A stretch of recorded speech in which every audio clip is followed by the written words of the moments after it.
And we're live. We are live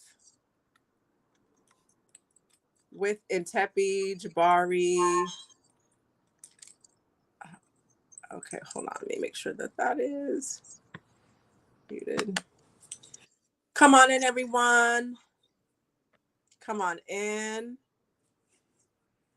Ntepi's looking so serious. Am I looking serious? I thought I was smiling. Maybe I wasn't. Getting ready for my debate on Saturday. So that's part of the contemplation. Yeah, doing a lot of figuring. I mean, all of the information is already there. Just trying to figure out how to best tell the story to a group of people who might not have ever heard it before. So that's the part that's interesting. So we're busy, we're busy definitely during the season. When everyone shuts down, we usually tend to be even more busy. That's just the reality of being at the Shrine of Ma'at and in the Kemetic community. Right. That's true. We're busy. Someone even said to me today, I know we're live, I'm going to say this live. Someone said to me today, why doesn't the Shrine of Ma'at have a Kwanzaa celebration? And I said, I used to have very large Kwanzaa celebrations in the late 90s, and I've missed them. So it's it's certainly something that we need to figure out how we're going to have more people gather, have more people celebrate and find themselves ensconced in African culture. And so when you're living in culture and when you're living in African spiritual communities, there's always more to do, especially as we sit in the midst of the West, right? Because almost everything around us is the opposite of what we think we might need. The opposite. In order for us to be in our fullest strength. It was designed that way, right? So definitely. And everybody come on in. Thank you for joining. We are having a pre-conversation that I think is important before we even get into the main conversation. Let us know where you're from. James Watkins, greetings. Sakina Ra, a member of the Shrine, Ankh family. Sakina Ra. Come on in. Of course, that's one of our full members. I was in a group, and not to name the group because that part is not important. And I got a text from one of the people who ran it, and it said, greetings, and I'm paraphrasing because I'm on my phone, and it was a text message. I don't want to shut anything down or whatever. And basically it said, I hope that you enjoyed celebrating the birth of our Lord and Savior. Now, it's one thing to get a Merry Christmas. It's one thing to get a Happy Kwanzaa. It's one thing to get a Happy Holidays. I'm sorry? Happy Holidays is something you can be comfortable with. But Happy Holidays is general. I'm saying I understand why some people will say Merry Christmas, blah, blah, blah. Yeah. And especially if it's general, and especially if you're in passing with someone in the streets or whatever. But this person knows that I'm not Christian. Hard stop. And this person knows that I practice African spirituality. Hard stop. So don't text me telling me, I hope you enjoyed this holiday celebrating the birth of our Lord and Savior.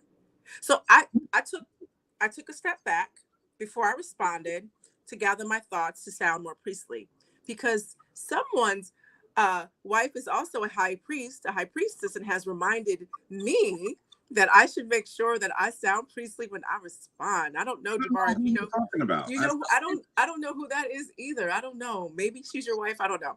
And so in moments like that, I hear that, and regardless of your leadership role, wherever you are, whatever you're doing, you need to always make sure that you do your best. So I paused for a minute, and I was in the middle of texting. I hope you and your mom had a great, y'all enjoyed each other or whatever. So then I replied back, remember, I'm not Christian and I don't celebrate that myth. And so, yes, that's what I said. Woo! Was that? Am I going to get a conversation after Tuesday Talk? No. I'm just listen. Depending on who the person is, you might need to have a more targeted conversation, right? Not with him. We don't have that kind of interaction. But Yeah, but here's the thing. So a mutual person had passed away, and at the person's funeral, I was tapped as one of the people to speak, and everybody in that space was Christian, everyone except for me. And I had my Ankh, and I had my hair in twists with, my little gold hair jewelry. And I had mentioned that, I'm not Christian. I practice African spirituality, and the decedent, knew that. And, even though she was Christian, she respected, my way that I connect to the divine. And this is a paraphrase of what I said when I was at the funeral. Right. So, I didn't have a whole big conversation with anybody about it. Right. And maybe I put a little cayenne on it on purpose. Maybe. But I also feel like there's a level of arrogance that some Christians have, that they can disregard what they know about you and say whatever they want to say, however they want to say it to you, and you're supposed to just take it. Yeah. So I threw some cayenne at him. It was organic, homegrown cayenne. It's good for him. You stopped at Whole Foods. You was at Watkins and 125th Street. You gave him some. I just feel like you don't have the right to push and force on me with your comment, because that did not happen. It didn't happen. I have a family member who every year would really try to get me to celebrate Christmas with her in a really bizarre way. I remember, obviously, this is during the time that my family gathers. I have made the commitment to my family that whenever they gather, for whatever they gather, I will be there. Right. Right. So while I don't celebrate Christmas, when they have their dinner, I go. Right. It's an opportunity for me to stay close to my nieces. And so that's really important to me. But this family member one year said Merry Christmas. I said Happy Holidays. And I was giving her a hug, and I noticed she didn't let me go. And she said Merry Christmas. And so I said, I'm hoping you're enjoying your Christmas. Right.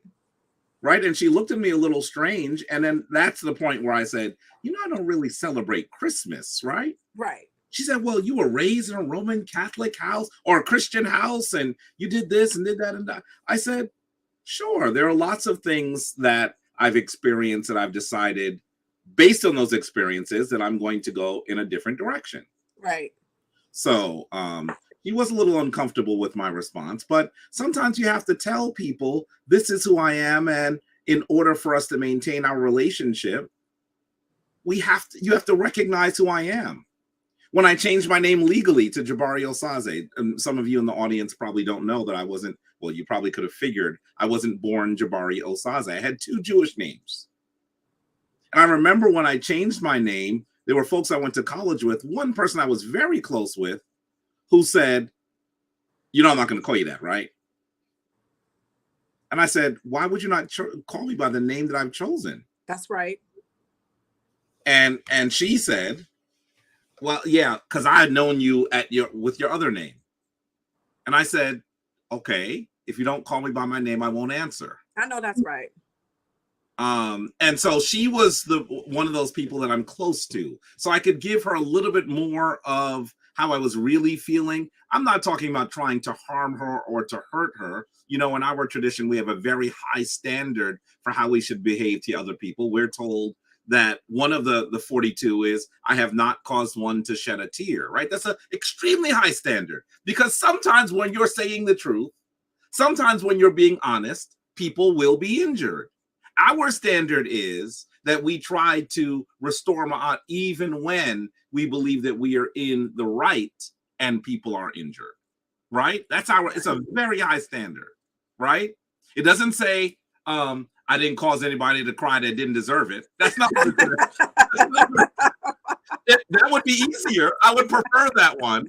But so That's I the Bug's translation, Jabari. That's the Bug's listen. translation. That's that. Listen, we got to do better, So Right. that's what I did. That's what I did, and I said that, and I did not answer the next time she called me by that name, and she said, "You really not going to answer?" That's not my name anymore. I said, "You have to recognize the journey that I'm on." I said, right. "Of all of the people that I have told about my name change, you should be more comfortable calling me by this name because you've been with me along this journey. You understand the journey that I'm on. How could you then ignore it?" Right.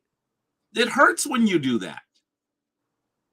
I had to get vulnerable for a minute. It hurts that someone that's so close to me would say all of this growth and journey you've been on, and I've been with you for the last 2, 3, 4 years. I'm going to ignore it. So sometimes you have to tell people what that is. And for those of you just coming in and saying, what are they talking about? We're talking in many ways, the general conversation before we get into the critical era, in many ways is us talking about how to deal with people who don't want to acknowledge where you are in your journey. Right. At this time of the year, I'm sure that almost everyone has either decided to just relent and to pretend. I know people who are pretending.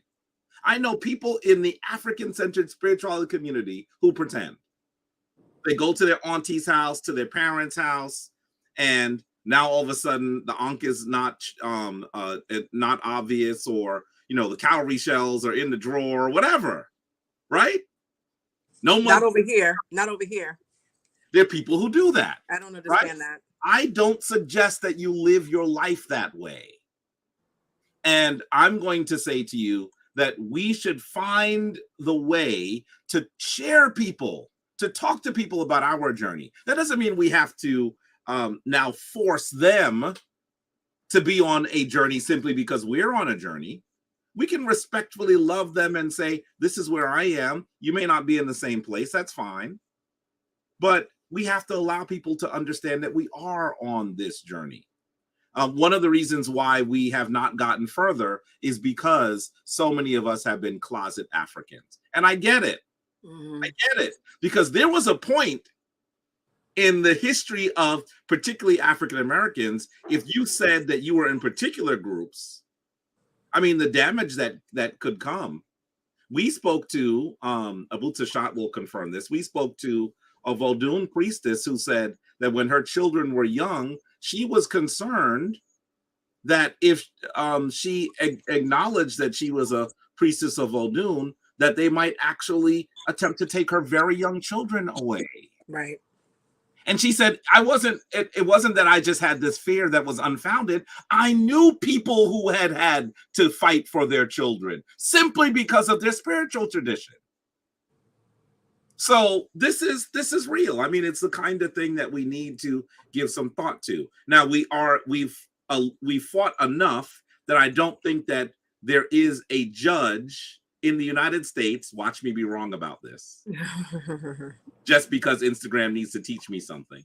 I don't think there's a judge in the United States that can remove your child simply because you have made a change in your spiritual tradition.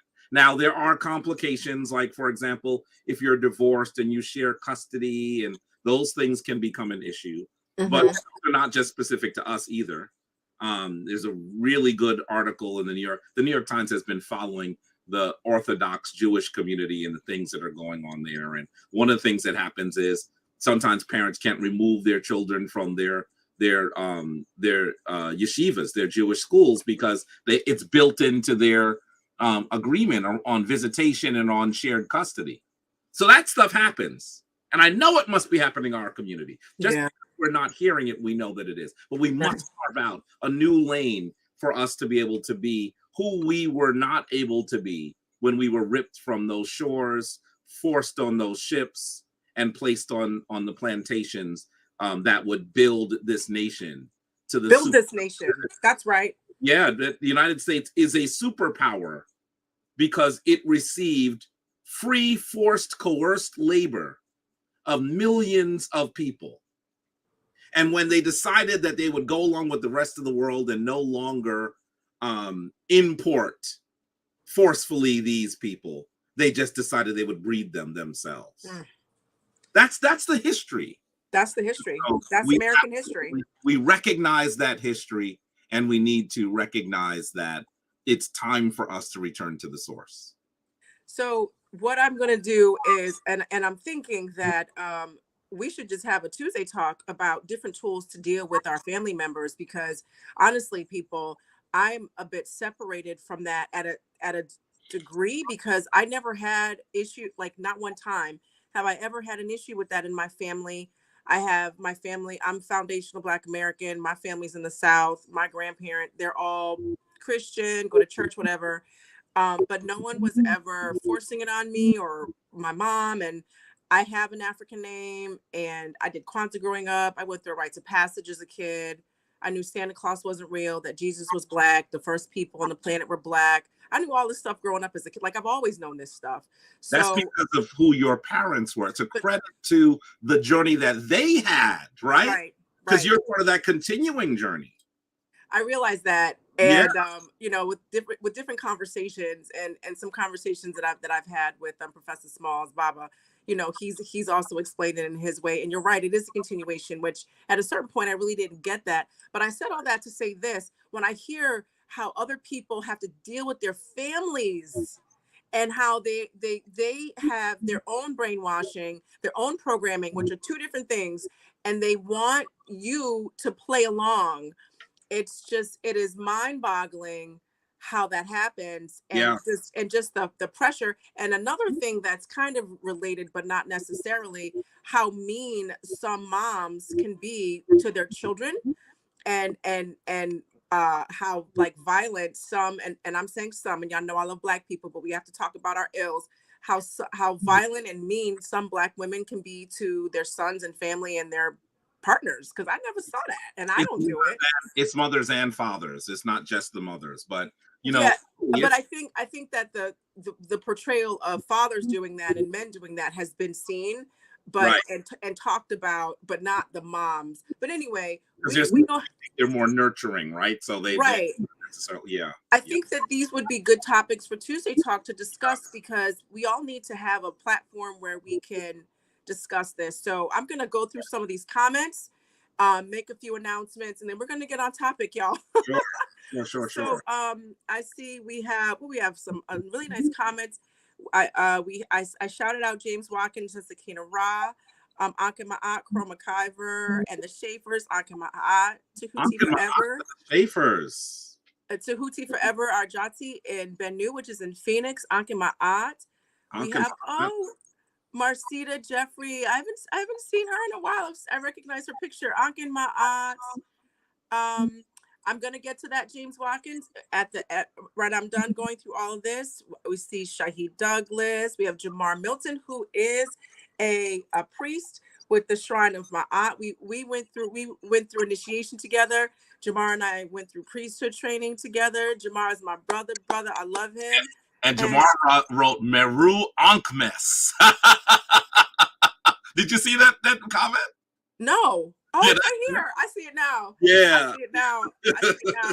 And Jamar has landed a role portraying the one and only Chuck D, people. What's up with that? What's up? Let's give him a round of applause. I need sound effects, people. That today.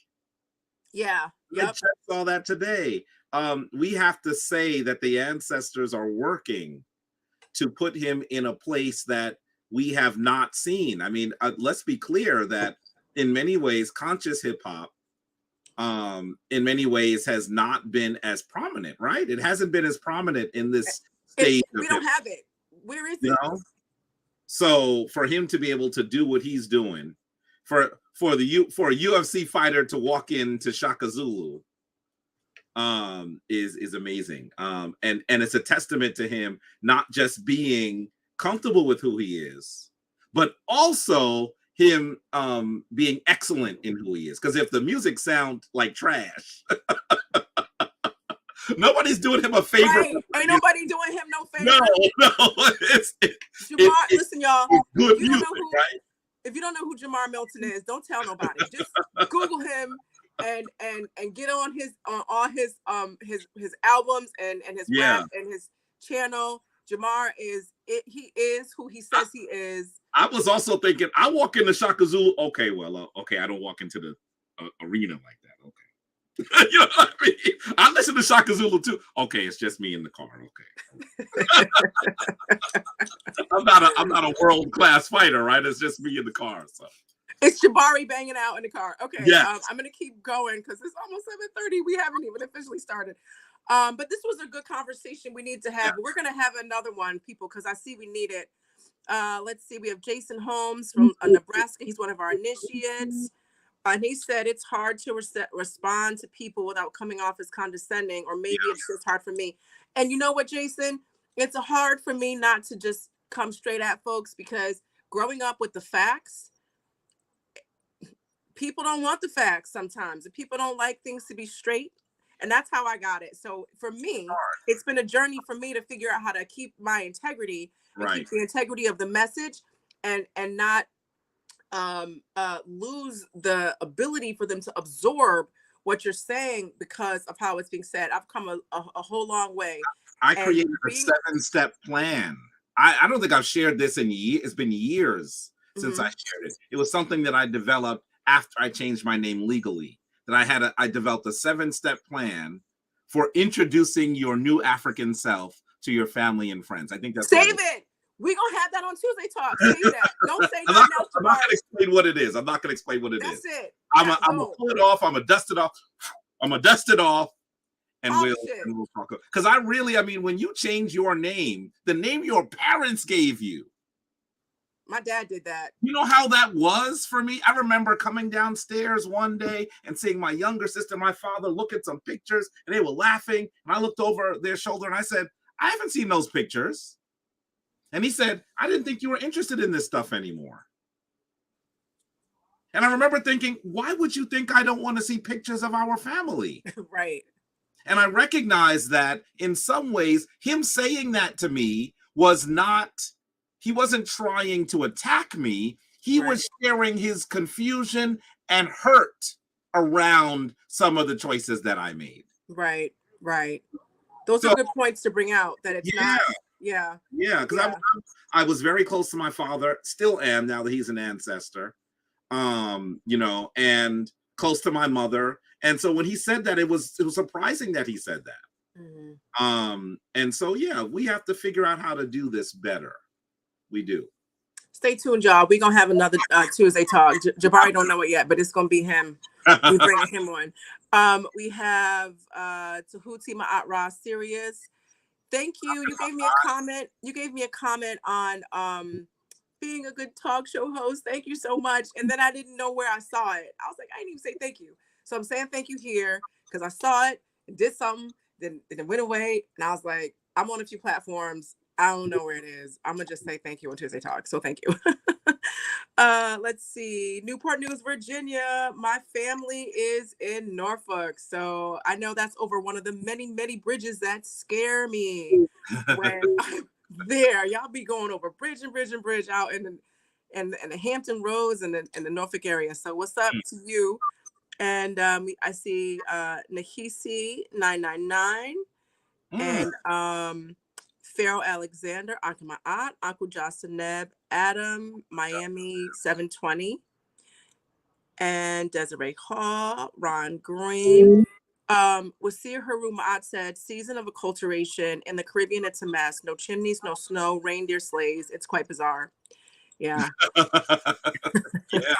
I was listening to that, to someone talk about that the other day, that, you're in the hottest portions of the continent, and folks have tried to recreate these winter scenes, that are supposed to be, for the birth of Jesus Christ. And it's like, it's so funny that if you believe that Jesus Christ is a historical character, many do. I don't, but if you do, it's just amazing to me that you would think that there would be snow where he was, right? Where would the snow be? So, it's just, it's all very, we have some work to do, in our family. And when it comes to our family, we should try to do that with love and care rather than with venom and animosity. But, it is It's a challenge. It is. It is a challenge. And I think and like Jabari made a good point. It's important to understand there's confusion and hurt Yeah. and fear, because they think your immortal soul is going to burn in hell. So there's Yes. that as well. Yes. You know, so send Lee Kepper, Haru McCoy, Akima Aunt family, please like, share, stars, Cash App. I also Enjoy see Tuesday Talk. Learn. Thank you for tuning in. Who is always there. Ankh and Ma'at to Daniel LaRoche. Haven't seen him recently. He traveled to Kemet with us. That was Where is he? How are you reading my comments? Where? You're looking at the comments in StreamYard, right? Yeah. I see him. I scroll up and down. Daniel LaRoche is there. I don't see you, Doc. Oh, there you are. Jason Holmes, the rhyme animal. Maybe you're further up. Let's see. Curtis Jackson. He is a full member of the Shrine of Ma'at. The Schaefer's. Our son is going through that foolishness as we speak. He has been studying African spirituality with us, but as we moved with my mama's family, they are Christian. Wow. Those sorts of things actually happen where other family members who tend to be younger or older get weaponized, right?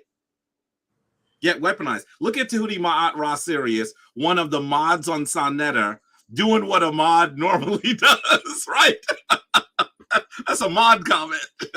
He's right. Like, where are my thumbs, people? Where the thumbs at? Where the thumbs at? Okay. All right. I'm rounding this down with the rhyme animal Public Enemy. Listen, y'all, we can't even talk about Chuck Z. I love Chuck Z. That's another Tuesday Talk, because I can sit here and talk about Public Enemy. I'm gonna say this really quickly. Brand Nubian, Public Enemy, Rakim, not Nas in high school, but those three groups and groups like that, right. KRS-One, Boogie Down Productions, being a black-minded black girl in private school in Connecticut in the, I'm not gonna tell y'all the decade, having that conscious music affirmed that I was not crazy. It affirmed that it was right for me to be centered in black. Right. Like, I love those dudes because of that. And as a matter of fact, on my high school senior page, I quoted Bob Marley, Malcolm X, and Grand Poobah. My Bob Marley quote was I forgot. I'm gonna think about it because Jabari gonna talk and he gonna take off and I'm gonna be like, what did I have? And then I had Bob Marley, I had Malcolm X, and I'm gonna think about that one as well. But my brand Nubian Grand Poobah quote was, "The devil still causing trouble amongst the righteous people," and that was, Jabari's not surprised. Look at his face. That was Psy with my relaxer. And still didn't know what I knew today, but in my gut I knew, and that's why I'm here, because I was on that journey even when I was a little kid. Yeah. So there we have a whole lot of comments, and I can't read all the comments. I just want to thank you guys already so far for supporting me. Now let me say these two things, and then we're gonna get on the topic is, if you want to be a member of the Shrine of Ma'at, now is your opportunity. Applications are open at shrineofma'at.org. That's where you get your applications. Okay, the instructions are there. You download it, you fill it out, and you email it to ma'at@shrineofma'at.org. All of that is on the website. Okay, that's the first thing. The second thing is, if you've sent an application and you have not heard from me, I didn't get it, and Ntepi and Nika did not get it. So send her an email, Ma'at, MAAT, at shrineofma'at.org. Okay, so again, if you want to be a member, this is your time to apply. Applications are at shrineofma'at.org. Matter of fact, Jamar, can you put www.shrineofma'at.org in the chat? And then Cheryl, can you put it in the chat on Facebook? And so that is where you go for the application. Okay. So again, the second thing is, if you send an application and you did not get an email from me, I didn't get it, and Nika didn't get it. We don't have it. All right. And you will be hearing from me soon, like I said, in the correspondence. Okay. All right. Boom. So here we are. Tuesday Talk is for Africa. Kemetic spirituality is for Kemetic spirituality, African spirituality, and Pan-Africanism. It is a place where you learn those in those three different fields, and also that you have tools so that you can practice and live your life in that space. Okay. This is kind of what we were talking about here earlier in terms of how difficult it can be sometimes when you actually do that.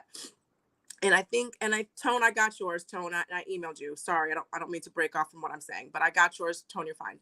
So there are times when we are living as Africans and we are discouraged by people who are afraid of it, Right. who don't understand it, who Yeah. fear for our immortal souls, like we were saying. One of the reasons why I had Jabari come on and talk about the 4 golden eras of Kemet is so that you can have a foundation so that you can do your own study. With the slide that he has, which shows you the 4 major markers of who the rulers were at that time. And then each separate Tuesday talk is an opportunity for you to go back and learn from that and to take your time in doing that. The last Tuesday talk we had, I ran down people who are people who know what they're talking about. They're vetted people. They're people who've done work. They've done lectures. They've written books. And these are credible sources. So with these 4 golden era Tuesday talk episodes, plus the one that I did last Tuesday, that's a really good foundation to get you started. So if this is the first time you're here or you've been on every episode, when you're ready to really learn it and know it and live it, that's the purpose of Tuesday Talk. These 5 episodes really help you set the foundation. Okay. So without further ado, let me introduce to you Ntepi Jabari Osaze. Round of applause. I'm getting sound effects, y'all, because I need to hit the button and make all the sounds that other people do when they have their shows. So Jabari, take it away. We are doing the 4th installment of the 4 great eras of Kemet, and I'm going to turn the mic over to Ntepi Jabari. Jabari, it's all yours. I'm always honored to come before the Tuesday Talk family. Abut Seshat has been working diligently to continue to grow the audience, to speak to more of our people, to have interesting guests talking about interesting things, to ask them the right questions. She's worked very hard on this. And I think the end product clearly shows the amount of work that she and her team has put up into this institution. And so I should say dua to you for doing that. It's a really good conversation. And I'm going to say to you, I hear about Tuesday Talk, right? I hear about it. I'll be out there and they used to say, who's that priestess that does your shows on Tuesdays? Who is that? They don't ask that question as much anymore. Now they just say, Abut Seshat's doing a good job. So now they know who she is now, right? So that's an amazing thing that that has continued to happen with folks who are important in our community. People that I don't even know who are necessarily watching tell me that they're watching. They probably watch it after it's aired, so they're not on the live to make comments. But definitely you should know that there's so many people who have benefited from the show. So dua. Oh, thank you. I have to say that. So let me say that as we sit here in the 4th of this series on the critical eras of ancient Kemet, there's a reason why we've talked about the critical eras. Ancient Kemet is an extremely long-held civilization. In its most powerful phases, it spans more than 3,000 years. That's in its most powerful phases. You could even go beyond that, because when we say 3,000 years, we tend to pin its beginning at the point when that great king came from the interior, from the south, to actually put the folks in the north in order. And in doing that, he created this nation that would then, for its entire time, call itself the Two Lands. It referred to itself as the Two Lands. And it had an image of a divine feminine energy for both the North and the South. And sometimes they would call this great nation the Two Ladies as well. These are epithets, are comments that people would make about ancient Kemet when they referred to it. So when trying to understand that 3,000 years, you should recognize that you're going to be thinking about over 300 rulers. It's a really long period of time. How many of you have struggled to even understand the history of the nations that you're in? I'm in the United States. How many of you have struggled to understand the history of the United States?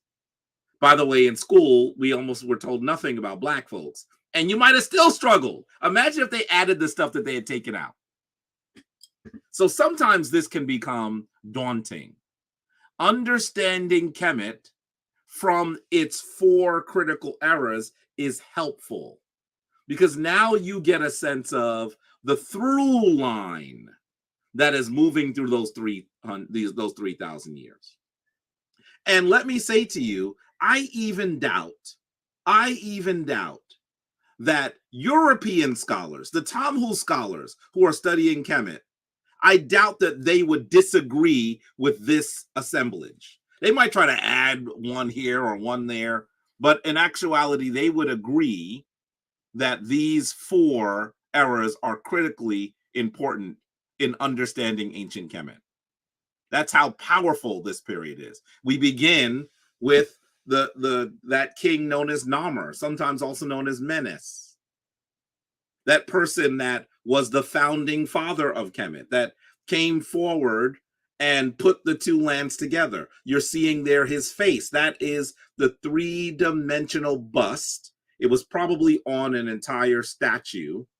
It was on an entire statue. It's fragmentary. That head of Namur is the only 3-dimensional image that we have of Namur. And you would expect that if this is the image of the very person whose work created what we would know later as Kemet, it's very interesting to me that we would see this and then not see his face. But I think that looking at his face might be uncomfortable for some. Not for us. I'm speaking to the choir today, right? Not to us.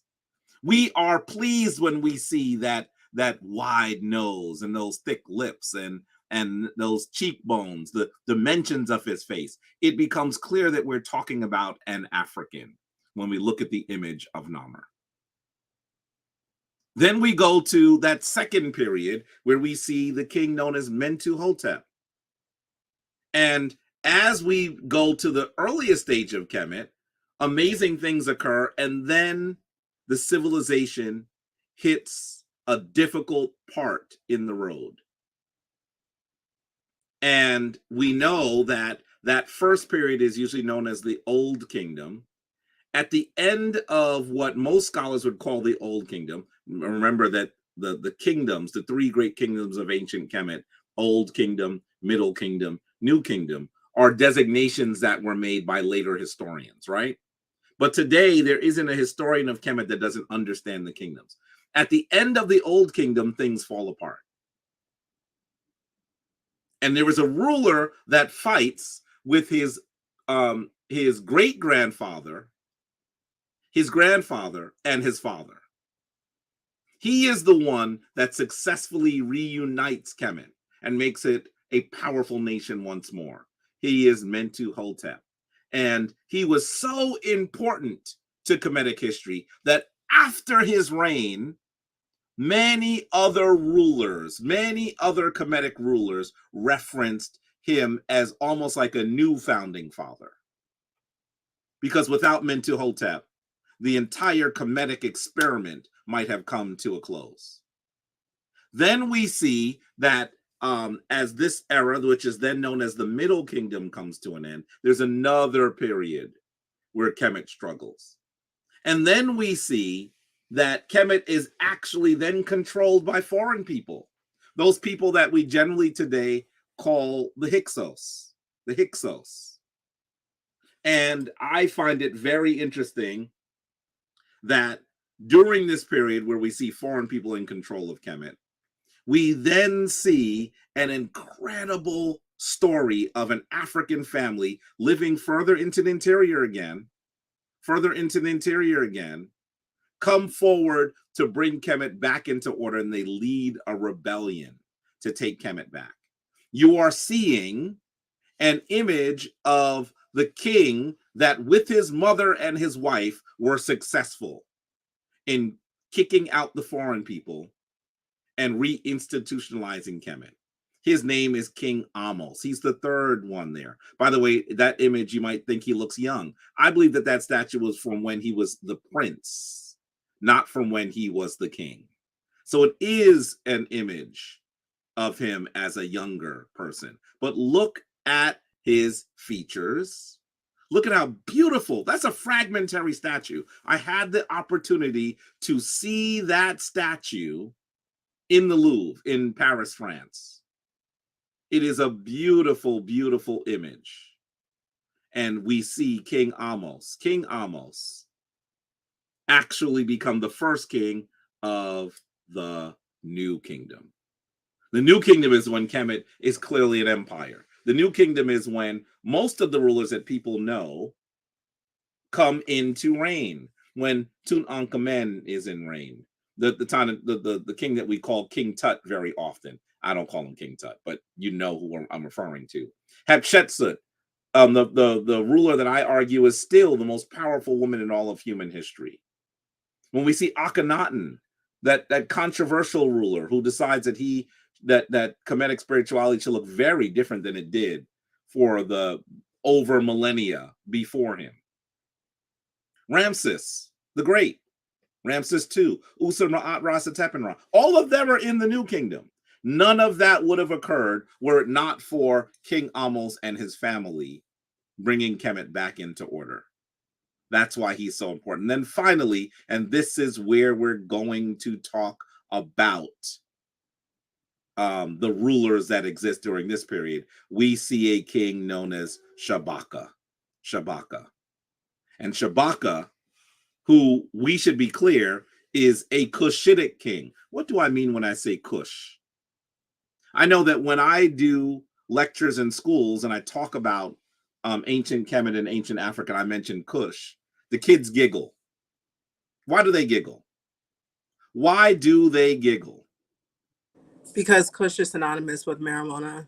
Kush is one of those strains of marijuana. Isn't it interesting that so many of our folks only know Kush as a marijuana strain, that they haven't heard of this great and powerful nation? By the way, I see a manifesto saying loved your time in Kemet with Jabari, etc. I can't see who that is. I can't see the picture well enough to know who that is. Let me know who you are so I can be really clear on who I'm greeting, who traveled to Kemet with us. And also when you traveled, because Jabari and Anika travel often. Oh yeah, and we've been, this year was my 22nd trip to Kemet. So yeah, it'd be wonderful to know. And so when you look at this period, we see the Nubians, they do not. Oh, that's Imani. Ankh Ma'at to you. I can't see your face in that little piece there. Ankh Ma'at, Imani. Yeah, he just traveled this last year. In fact, I was looking at your picture just like last night. Ankh Ma'at to you. It's good to see you. Good brother who really played an important role with our young people as well. Let me say to you that it is so interesting to see that the Nubians are asked for their assistance by the priest of the Temple of Amun in the south of Kemet. And the Nubians, now they've done something that they had not done at any time during Kemetic history. At any other time in Kemetic history, they are not a different assemblage of different groups of people that live on the south. They're now one nation. And so now we see the Nubians come forward into Kemet to put it back into order. Sometimes that period is called the Cushitic Renaissance. Kush being possibly the oldest name for Nubia. Nubia is probably a more modern name. So many of us know the name Nubia, but don't know the word Kush or Kash or Kish. Sometimes it could be called Kish as well. Because remember, the Kemetic language does not render all of its vowels. Some of its vowels it renders, others it does not. So we have to add vowels in order to be able to speak the words of these great people. So we're actually seeing that all of these kings are of critical importance and they represent eras in the Kemetic narrative. This is of critical importance. When you're trying to understand Kemet, understanding what happens in each of these periods is important. So I want to make sure that I am jogging your understanding. I'm solidifying your understanding of Kemet as an African nation as well. So what I'd like to do is I'd like to actually play a short video that will actually show you those great individuals who created and maintained Kemet throughout its thousands of years, its 3,000-year existence. Take a look.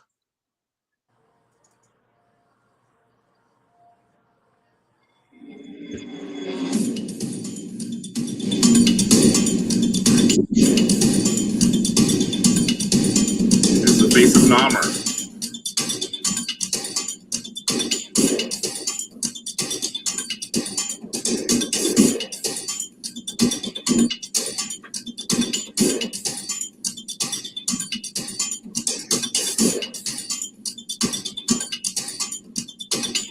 Asar.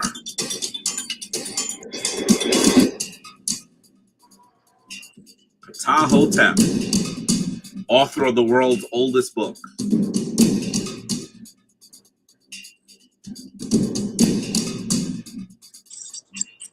One of the queens of Mentuhotep. Mentuhotep himself. Amenemhat the First.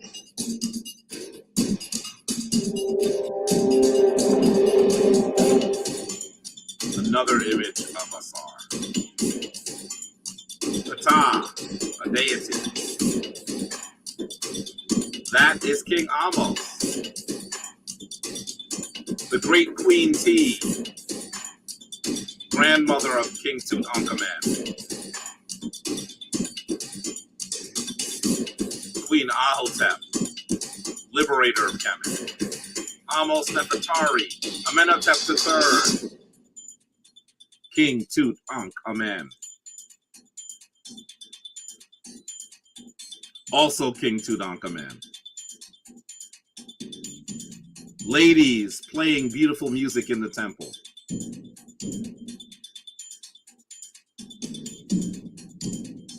This is one of our Cushitic rulers. You'll learn his name in a few moments.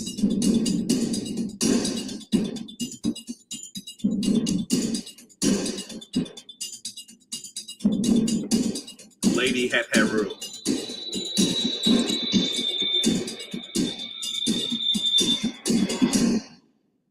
And Anika, the chief priestess of the Shrine of Ma'at. So I share that with you because I want you to think about these images. All of those images are of people who are critically important in Kemet, critically important in Kemetic history. I see the comment by Dina Mishrif. I hope I'm saying your name correctly. Please go ahead and send us an email. Send me an email, Sister Dina, so that we're able to connect. And you may know that we bring groups to Egypt, to Kemet, every year. If you are there, maybe we'll connect with you when we come. So please go ahead and that's a deep comment, right? It's sad that my people sold out on their beautiful teachings for the violent Abrahamic religions. That's a deep, deep comment, and one that is something that we should try to deal with. That's a tough one to deal with here, but we'll definitely try it at some point to see how things have changed so drastically. So Dina, I put Jabari's email in the chat. It's yes. what you see, Jed at shrineofma'at.org. That's the email where you can reach him. Dua, thank you so much. Thank you so much. So let's get into this period that is often known as the Cushitic Renaissance. This period when ancient Kemet is put back into order because it has in many ways fallen. And there are a lot of foreign people who are in different parts of Kemet and in control. Tons of them. And in fact, there's one historian that says that there were 70 kings in 70 days.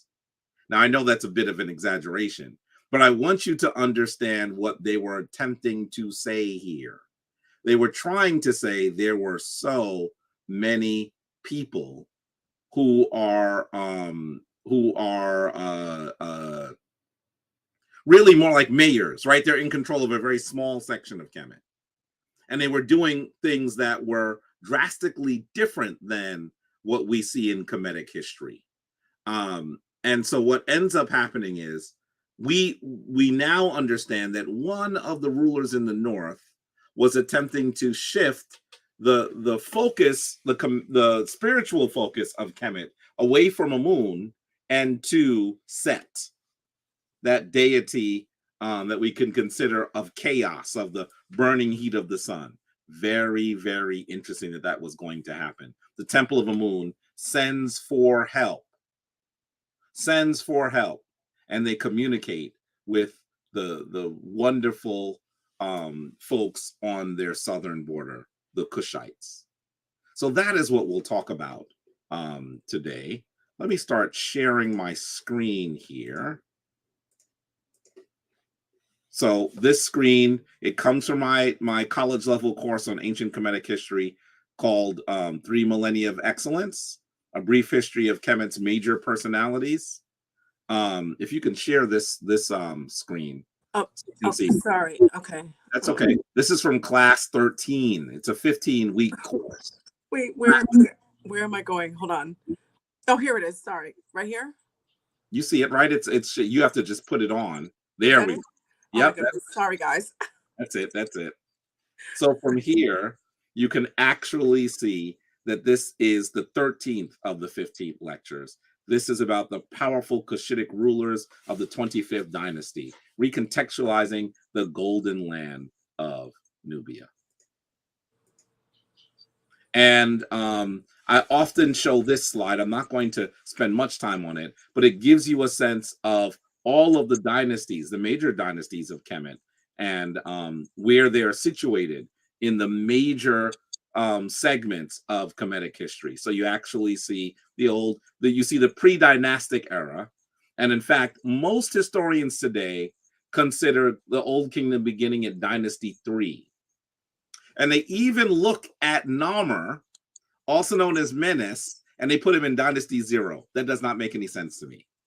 It does not make any sense to me, but that is what historians do. So you should know, so that when you're in museums, when you're actually doing research, you understand what they're referring to.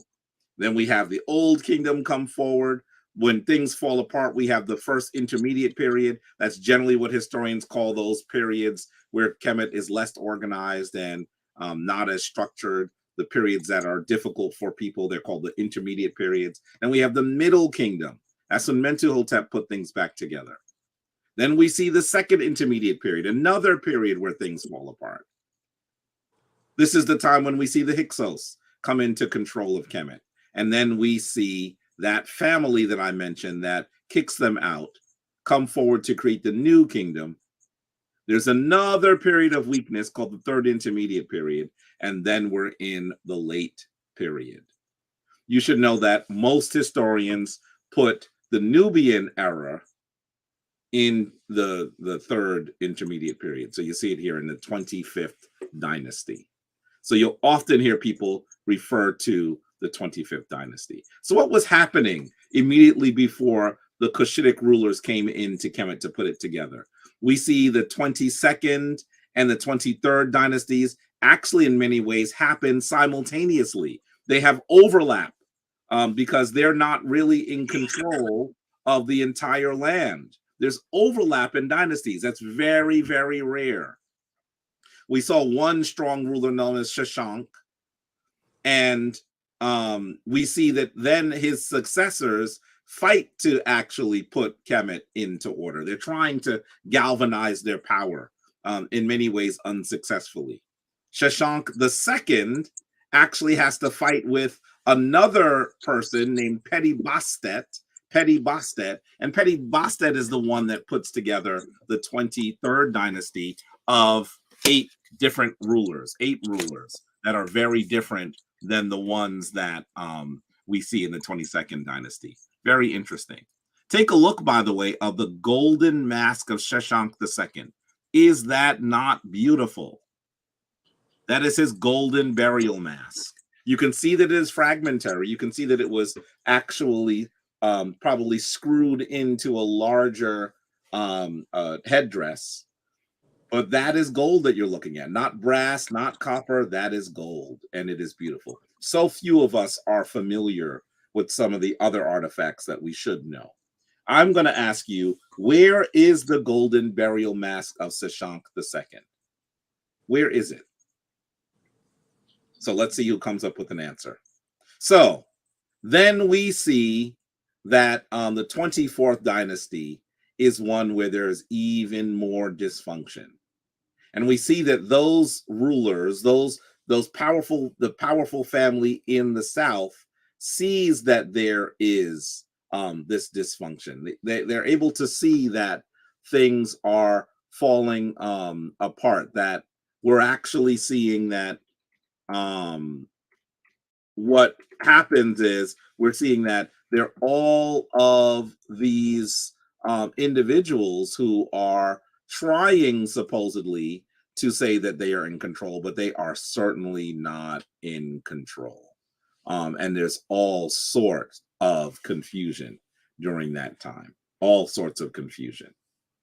And I see an answer to my question. Senatan very confidently says the Cairo Museum. Very confident. Look how confidently he wrote that. I see Jason says, I'm going to guess the British Museum. And James says, probably France. Sinette Cheryl also says Cairo. Yes, it is in the Cairo Museum. That is where it is. It's in the Cairo Museum. So, okay. I had a chance to look at it when I was there just in August. So we see that one of these smaller rulers, a man named Tefnacht, is the king in the north, in an area known as Sais, in the Delta region of ancient Kemet. You know, that's the point where the Hapi River branches into all these tributaries, making the map of Kemet look just like a lotus.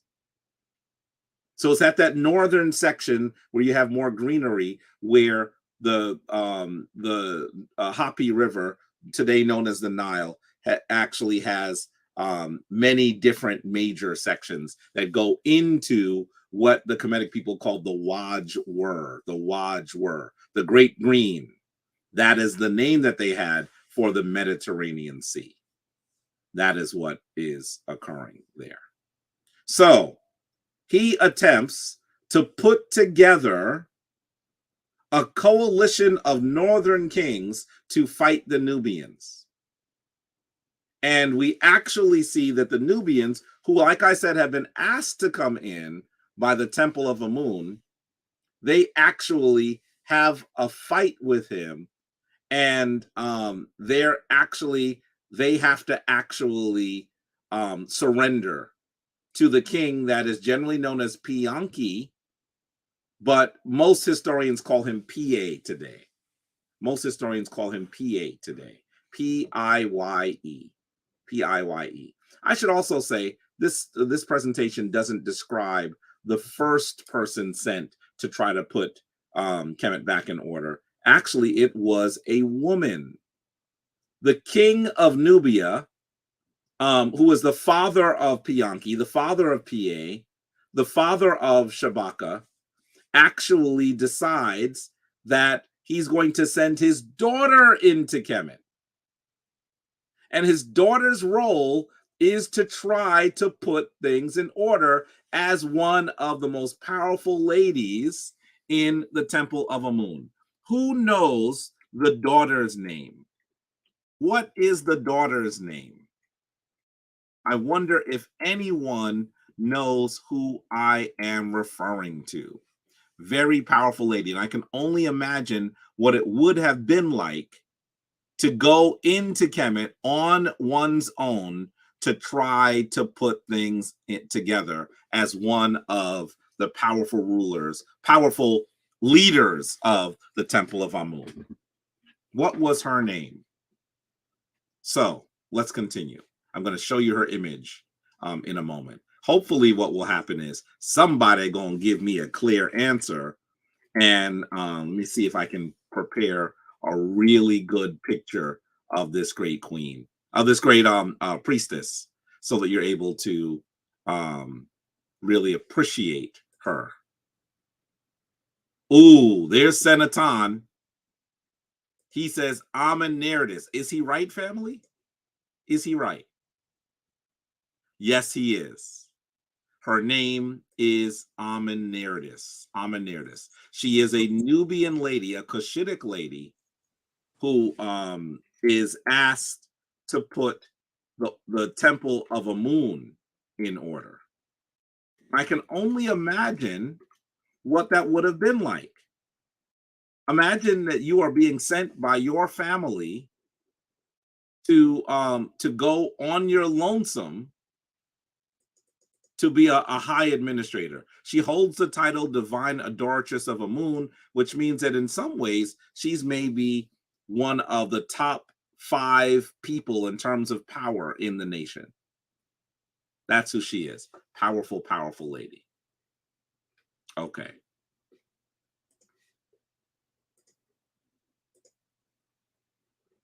I want you to see that there are descriptions of this great dynasty of people. You might know that in, I think this is 2008, National Geographic put them on the cover. It was called The Black Pharaohs, Conquerors of Ancient Egypt. And we also see a book by Robert Morcott called The Black Pharaohs, Egypt's Nubian Rulers. I have a challenge with it. I think that the wonderful images in the National Geographic were beautiful, beautiful paintings. But I take issue with it because if they call them the Black Pharaohs, the subtle commentary that they're making is that all the other rulers were not Black. Thank you. I'm glad. Thank you. And I was going to say that Abut Seshat, it's like, what does that mean? Now, am I saying that every single ruler of Kemet was a person that we would consider African? That's not what I'm saying. I am going to say to you that overwhelming majority of them were. It's like saying George Washington, the white president. Yes. Well, all of them except for Barack were white. So yeah. to add the adjective Black is ironically insulting. We tend to see that the rulers in the period really after Kemet has fallen, those are rulers that possibly we might argue that they weren't Black, right? But I'm going to tell you, even when we go to Cleopatra is a Ptolemaic ruler. That means that her family is from Greece. But I think that if you look at her of very interestingly, she's probably a person of mixed race. She's probably a mixed race person. So instead of Elizabeth Taylor playing her, maybe they should have, in a modern rendition, someone like Halle Berry playing her. I was thinking the same thing, Halle Berry. Let's be real now. Let's be real. So this is one of the ways that I think there's a subtle, while celebrating these important rulers, they're also giving us a dose of their white supremacist analysis of ancient, right, whether which it's intentional or not. right, which Which, needs to end. but I'm just gonna say it's intentional because National Geographic knows better. So stop it. I think that what they were, and I told you this magazine was in 2008. What month do you think they released it? February, Black History Y'all Month. already know. Y'all already know. You know. Malcolm X would have said you've been hoodwinked. And he was right. Name You something let Malcolm us said pray. when he was wrong. Name something Malcolm said when he was wrong. That's what he was trying. That's what they were trying to do. So I think that we should celebrate the fact that we know that these folks are people that we would consider Black Africans today. But there were many rulers that were of Black Africans. I see Sharon Brinkley says race wasn't a thing then, only recent history. I'm going to say to you, you are correct. They weren't thinking. Most people in the ancient world didn't think of they recognize difference, of course, and we hear descriptions of difference and we see depictions of difference, but the concept of race does not occur during this period. That occurs much later. And if you want to know more about it, there are two great books, kind of three great books, because one of them is a 2-volume book called The Invention of the White Race by Theodore W. Allen. Excellent book. And then there's also The Making of a White Nation, Birth of a White Nation. Sorry, can you give me the first one again? The Invention. What? The first one is The Invention of the White Race by Theodore W. Allen. I'm going to tell you that this book, you just got to read this. Please. Just trust me. It helps us understand the create. Now, see, my ring light's getting in the way. Maybe you can see it there. Invention of the White Race by Theodore W. Allen. It explains the United States in a way that we have not been introduced to.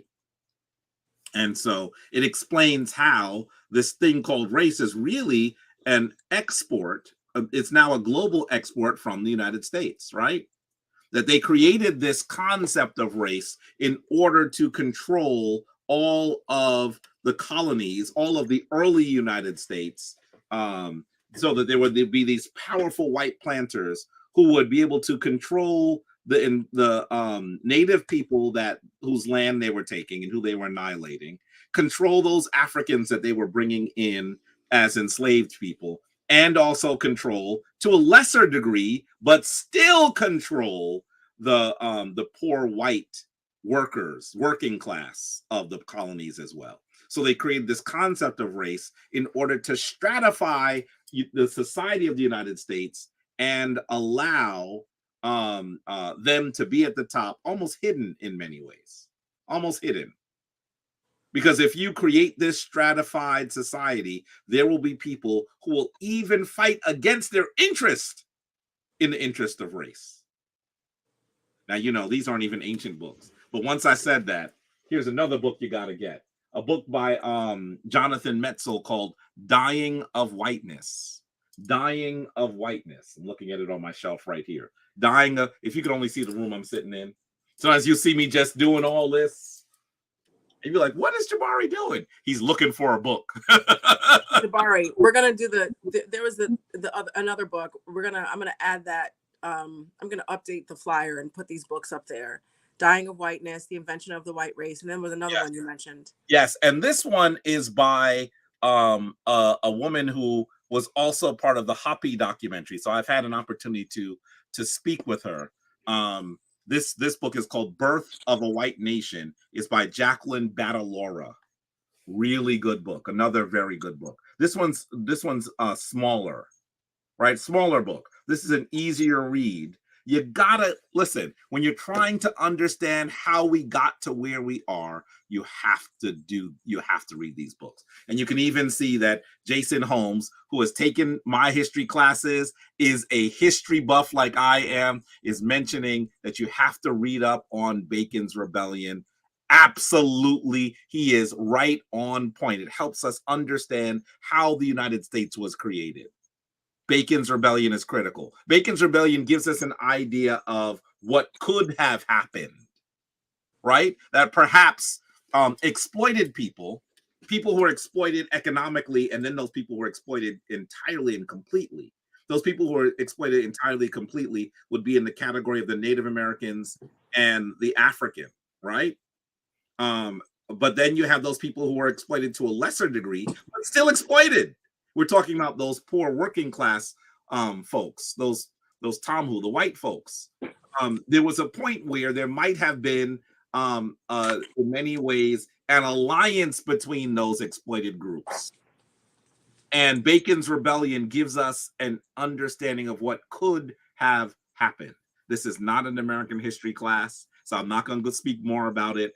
But you're going to hear about Bacon's Rebellion in each of the 3 books that I mentioned. Actually, they'll talk heavily about Bacon's Rebellion, and you'll begin to wonder, why haven't I heard about that? There's so much that we haven't heard about with regard to the history of the United States and the role that Black folks have played intentionally and been forced to play in many instances as well.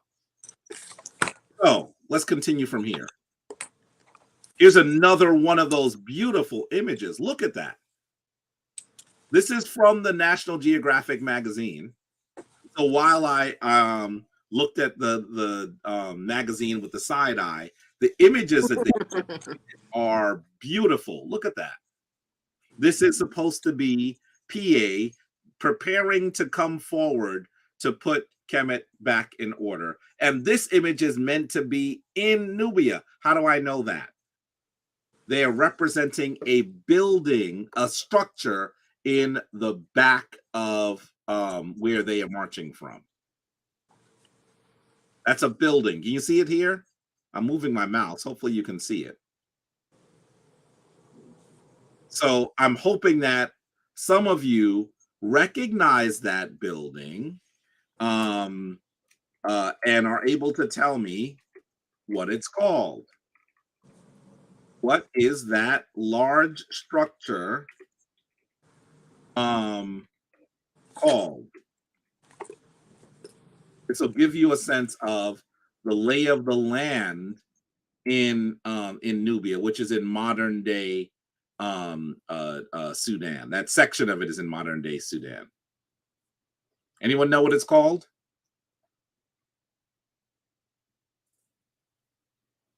I don't think I'm going to give an answer to that one. I would love to know. Let me say, here's a hint. It's this large mountain, and it has this secondary piece that comes off of it. It is believed that the Cushitic people thought it looked like a cobra.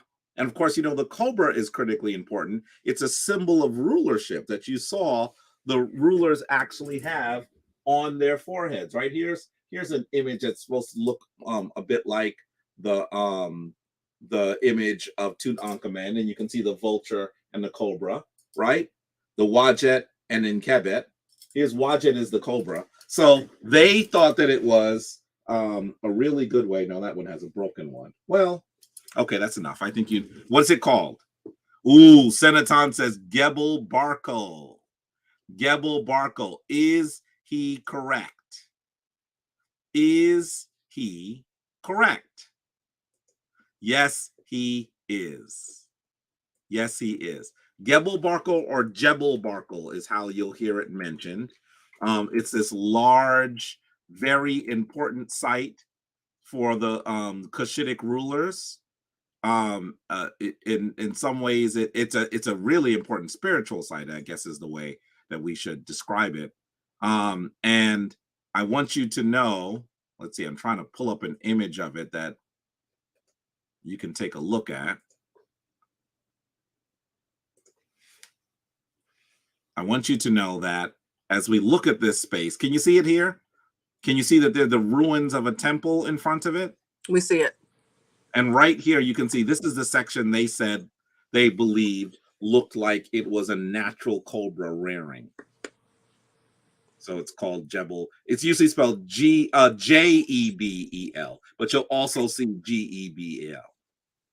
I cannot wait to get to this site. I have not been to the Sudan to look at these incredible artifacts. I will get there soon. And as soon as I get there, you know, I'm going to be bringing people to see them as well. So let's continue. So can you see it now in the painting? There it is. Mm-hmm. So that's how you know in this painting they're representing coming forth from that area. Okay, so I want us to take a quick step back. We've already begun to talk about PA, that ruler that comes forward to put things together.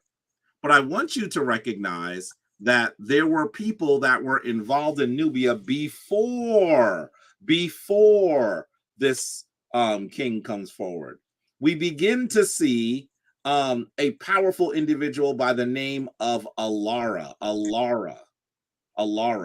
And there's some people who believe that Alara is the person that puts Nubia together. There are others that say, no, it's not Alara. It's Alara's son known as Kashta. Kashta. So some of the records here are a little bit unclear. You can see there's a drawing of the tomb by Lepsius Denkmaler the fifth. And this is supposed to be Kashta giving offerings to Amun and Mut.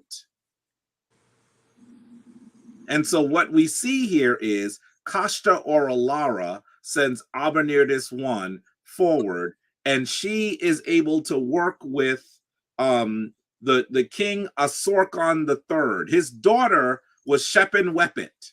I know you're not going to get all these names. Folks, if you think that you're going to remember all these names just by me speaking them here, you're being hard on yourself. You're going to have to turn this back and get these names down, right? You got to turn it back and get these names down. Like DZ Ankh says, you're going to have to That's run right. back. You're going to have to. There's no way you're going to remember all these names. Run all these Tuesday Talks back, people.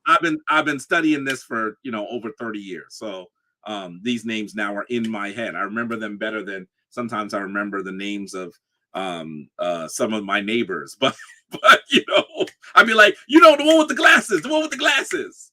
Anyway, so Shepin-Wepet was a divine adoratress of Amun under one of the last kings that had organization in Kemet before the period of extreme disorder. And so his daughter is a divine adoratress of Amun. And when Alara or Kashta sends Abenirtis, she is then working with Shepin-Wepet. Ankh and Ma'at Tissanet Daria, one of our full members. Ankh and Ma'at. And so what you then see is you see that Abenirtis becomes then the divine adoratress of Amun. Divine adoratress of Amun, in many ways, it's a high administrative title. It means that you manage all of the fields and the affairs of the Temple of Amun. It's an administrative role, but it means that you're very powerful. At this time, the Temple of Amun controls most of the farms, most of the fields, a lot of the resources of Kemet are under the Temple of Amun. So she is extremely powerful, extremely powerful. So then Kashta's son, Pa, is the one that comes forward. Kashta is the father of Pa and Shabaka. We're going to hear about them, Shabaka, in a moment. And you should know that this this king's his queen's name was Pibachma. It's an unusual name. I would love to see the glyphs so I get a sense of what it means. Pibachma was her name. And we see that Kashta is then buried in a pyramid, buried in a myrrh, buried in a merkut. Pyramid is the Greek name, right? I'm only using it so you know exactly what I'm referring to. But he's buried in one at a field of Merkutu called El Kuru in the Sudan. Here goes another image of Abenirtis, divine adoratress of Amun. And here is the Merkut field at El Kuru. Now, let me say to you, you probably are just seeing mounds. That's because they have been damaged. They have been damaged. But you are seeing many, many Merkutu here.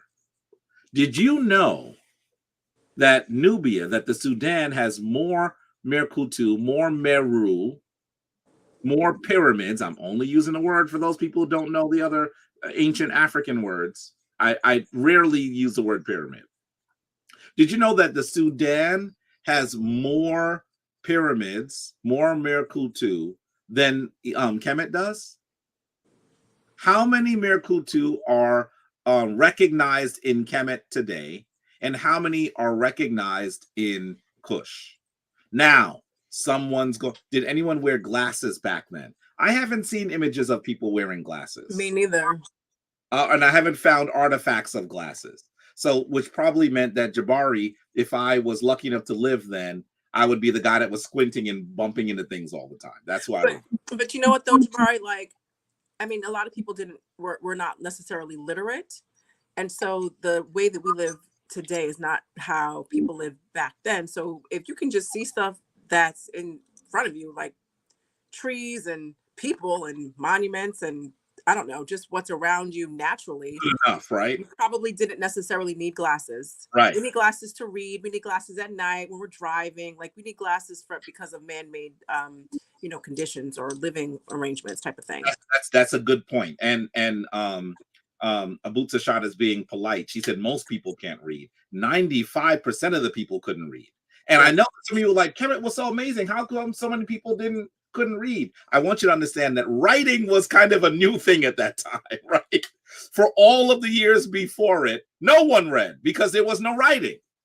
Kemet is one of the first literate nations on the planet. Of human beings. We have to understand our place in Earth's history. In fact, there are two nations that are considered the first literate nations. That is Kemet and that is Sumer. And I'm not talking about Babylon. I'm not talking about when the Syrians were there. I'm talking about Sumer. This is when those people who are considered to be also Africans are there as well. And so, look at that. Sen Jason says Sudan has about 200 and Kemet has about 115. My last count in Kemet was 118. So he's really that's an acceptable answer. Do you know that they have found Merkutu in Kemet today by doing something very novel? This may have been about 3 years ago. There were folks who were using Google Earth, and they would just look at every section of the desert, and they could find sections in the desert that looked like it had the outline of a square structure, and that's where they would start looking. Can you imagine what kind of period we are in the world when you can use satellites to do the kind of work that people had to do the hard way back in the day? Fascinating to me. But I think there have been at least 2 Merkutu that have been found that way. And you should know that we don't really know. There's a little gnat flying around here. Can you see that? No, Jabari, we didn't see that. It's attracted by my ring light. So every now and then it flies in front of my face and it annoys me. Anyway, that is the way that that some of these have been discovered. Let's continue. Why did it go back? There we go. Now let's talk about this king that I've mentioned. Ankh to Imhotep Ra, Africa, by the way. Let me say that we should begin to talk about PA. PA, who almost everyone called Pianki a few years ago. In fact, Baba Heru and I were actually reading his stele and reading his Shen, and we saw the name Pianki. Baba Heru was like, why are they saying PA now and not Pianki? I don't get it. This looks like it says Pianki to me. That's a whole other conversation that we won't get into today. But know that at the time that Pianki is coming into the picture, Nubia kind of already has control of Upper Kemet, right? They have mostly control over Upper Kemet.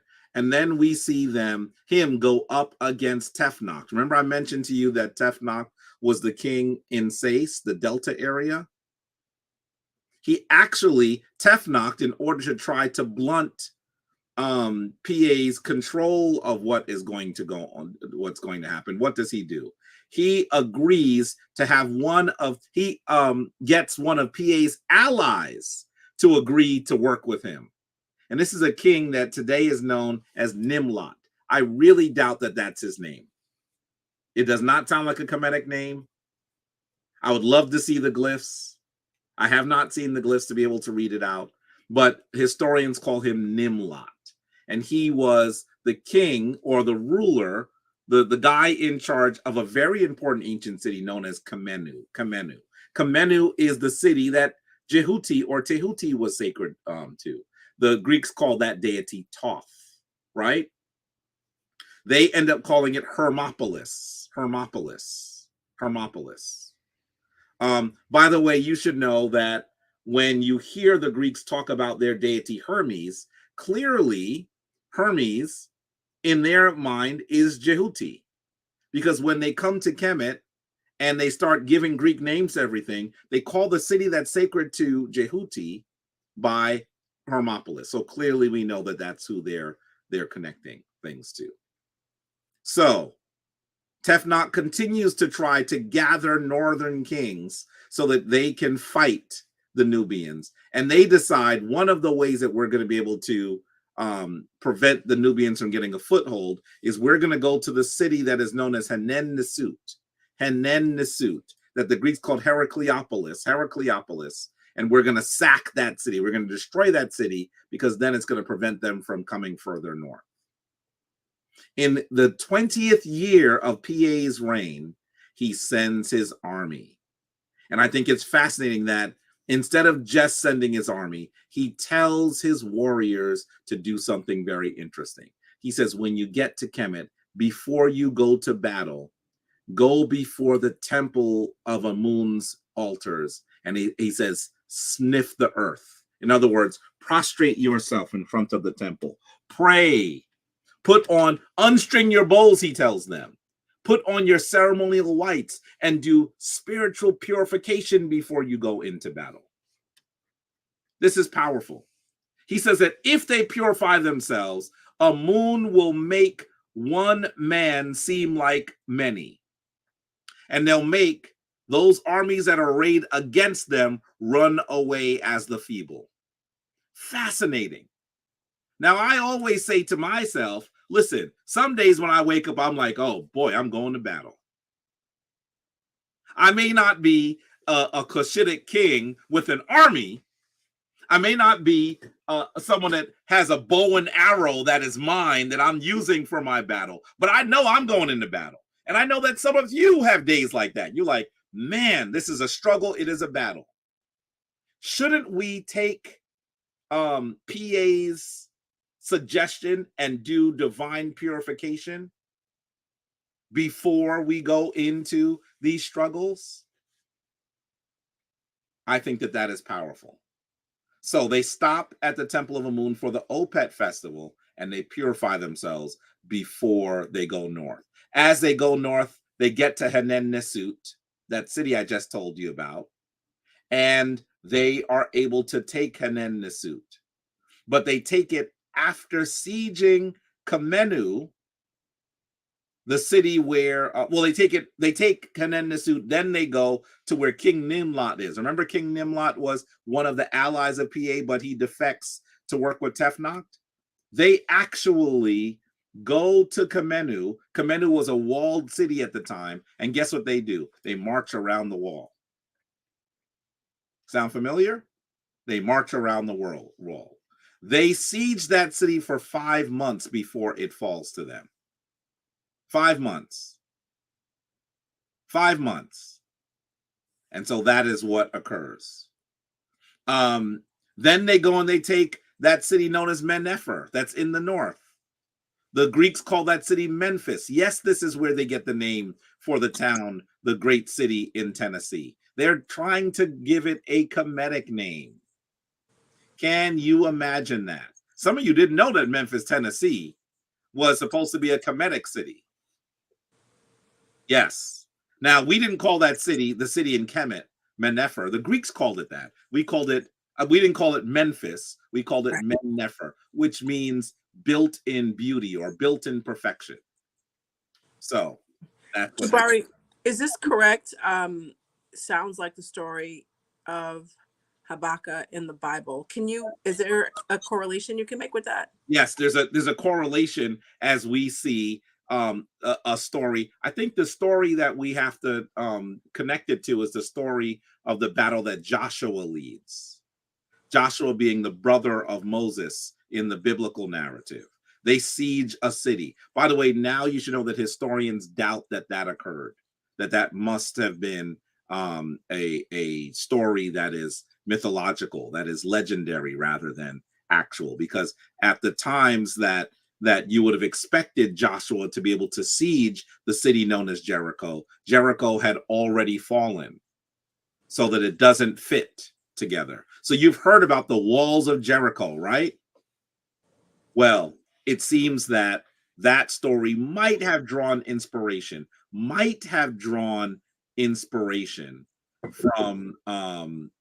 the story of PA coming forward to take control of Men-Nefer.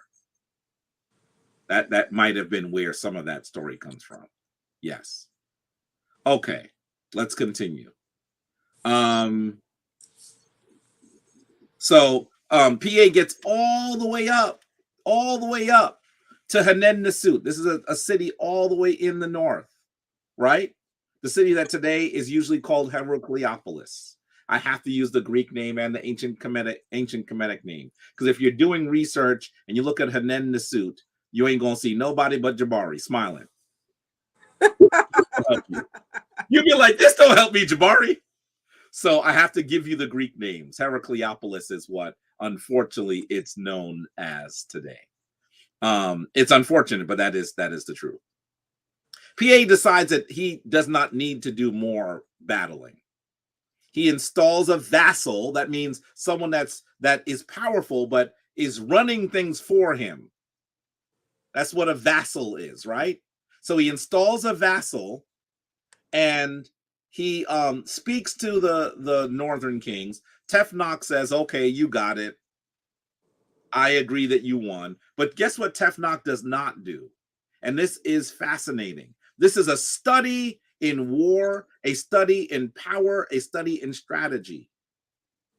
Tefnach does not do like they say in Game of Thrones. He does not bend the knee. He does not send a tribute. Instead, he just writes a letter and says, yeah, I agree that you won. And because of that, as soon as PA installs his vassal and then goes back to Kush to rule from their capital city, the city known as Napata, he then says, he didn't beat me. He's still dancing up there saying that he's still in control. That's what happens. So PA actually does not go back. His reign ends. He dies before he's able to respond to Tefnach continuing to say that he's on his own. In fact, even Tefnach dies. And that area is still not entirely under their control. Enter Shabaka. Remember when I told you that was you were seeing the artifact of one of the rulers of Nubia in the video? This is who you were seeing. Look at Shabaka. Look at his forceful look. Sometimes we see the Cushitic kings with this crown that looks like a helmet. I'm telling you, these brothers was ready to fight. They're ready to fight. And it doesn't surprise me. You should know that some of the world's oldest martial arts also come from that area. It is believed that the Sudanese wrestlers are some of the oldest wrestlers on the planet, not from Greece, but the Sudan. And there's still a wrestling culture in the Sudan today. I remember watching, I believe this was on Vice News. Vice News Reports had this show that was on HBO for a while, and they have this little skinny European descended reporter, and he went to the Sudan to learn how to wrestle. It was fascinating because you had all these big guys, and they didn't have gyms like are in the developed Western world. They'd have like some tires on a pole, and they'd be working out with the tires, and they have chains around cinder blocks, and they're working out. They're big guys, and then they pan the camera to this little tiny guy with glasses. He's pale and he's small, and he's working out because he's gonna wrestle. It's really fascinating. If you get a chance, I'm sure it's on YouTube by now. Take a look at it. You're going to see that the Sudan has one of the oldest martial arts cultures. Did you know that wrestling was part of martial arts? You know that wrestlers sometimes when you look at, for example, MMA, mixed martial arts today, wrestlers do quite well in some of those battles, right? They do quite well. So that is what you should recognize. You're seeing some of the world's oldest wrestlers. And in fact, even in Kemet, when you go to that amazing area in Kemet, where you see on one of the tombs, you see the images of warriors. It actually looks almost like a cartoon. It's like, do this step, then this step, then this step. You'll actually see martial artists, wrestlers mostly, doing their plotting their wares in that tomb. Someone tell me what tomb in Kemet has the first images of martial arts? What tomb in Kemet? And this is what I'm referring to. What tomb is that, and where is it? Let's see if you have an answer. Okay, so Shabaka succeeds his brother. The Nubians do something interesting. Instead of just having a father and then a son be the king after the father dies, they like go to the father, there's the king, and then the king's brother rules, and then the son of the earlier king rules, then his brothers rule. It's a way that they're able to share power. And yes, you are correct. The tomb is in Beni Hassan today. I have not been able to see it because I have always been told that Beni Hassan is not really a place where tourists go anymore. So I really wish that I was able to see the tomb at Beni. I will see it one day. Trust me, I will. Trust me, I will. Okay. So Shabaka takes the control with his queen. Her name is Kalhata. And he looks at Tefnakht, fooling around, saying that he's still in control, and Shabaka says, I'm going to put an end to this. He marches north with his army. And by the time he gets there, Tefnakht is no longer in control. Tefnakht's successor is a man named Bakin Ra'ef. The Greeks call him Bokoris.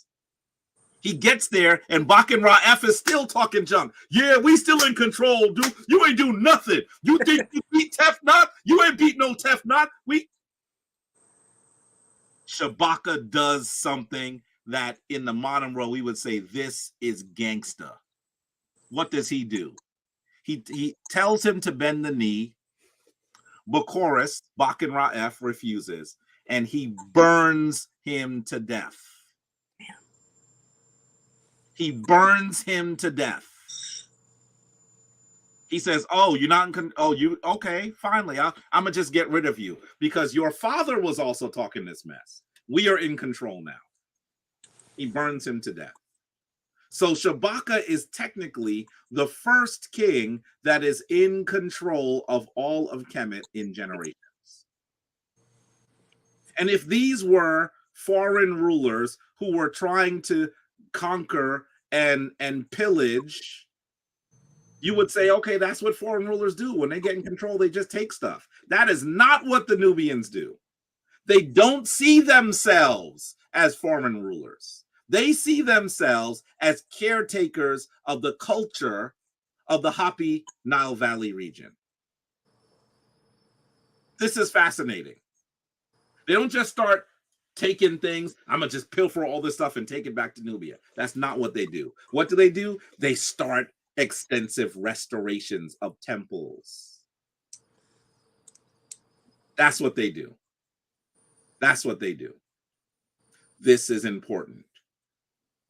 And so after we see all of these restorations, we also see them start building anew.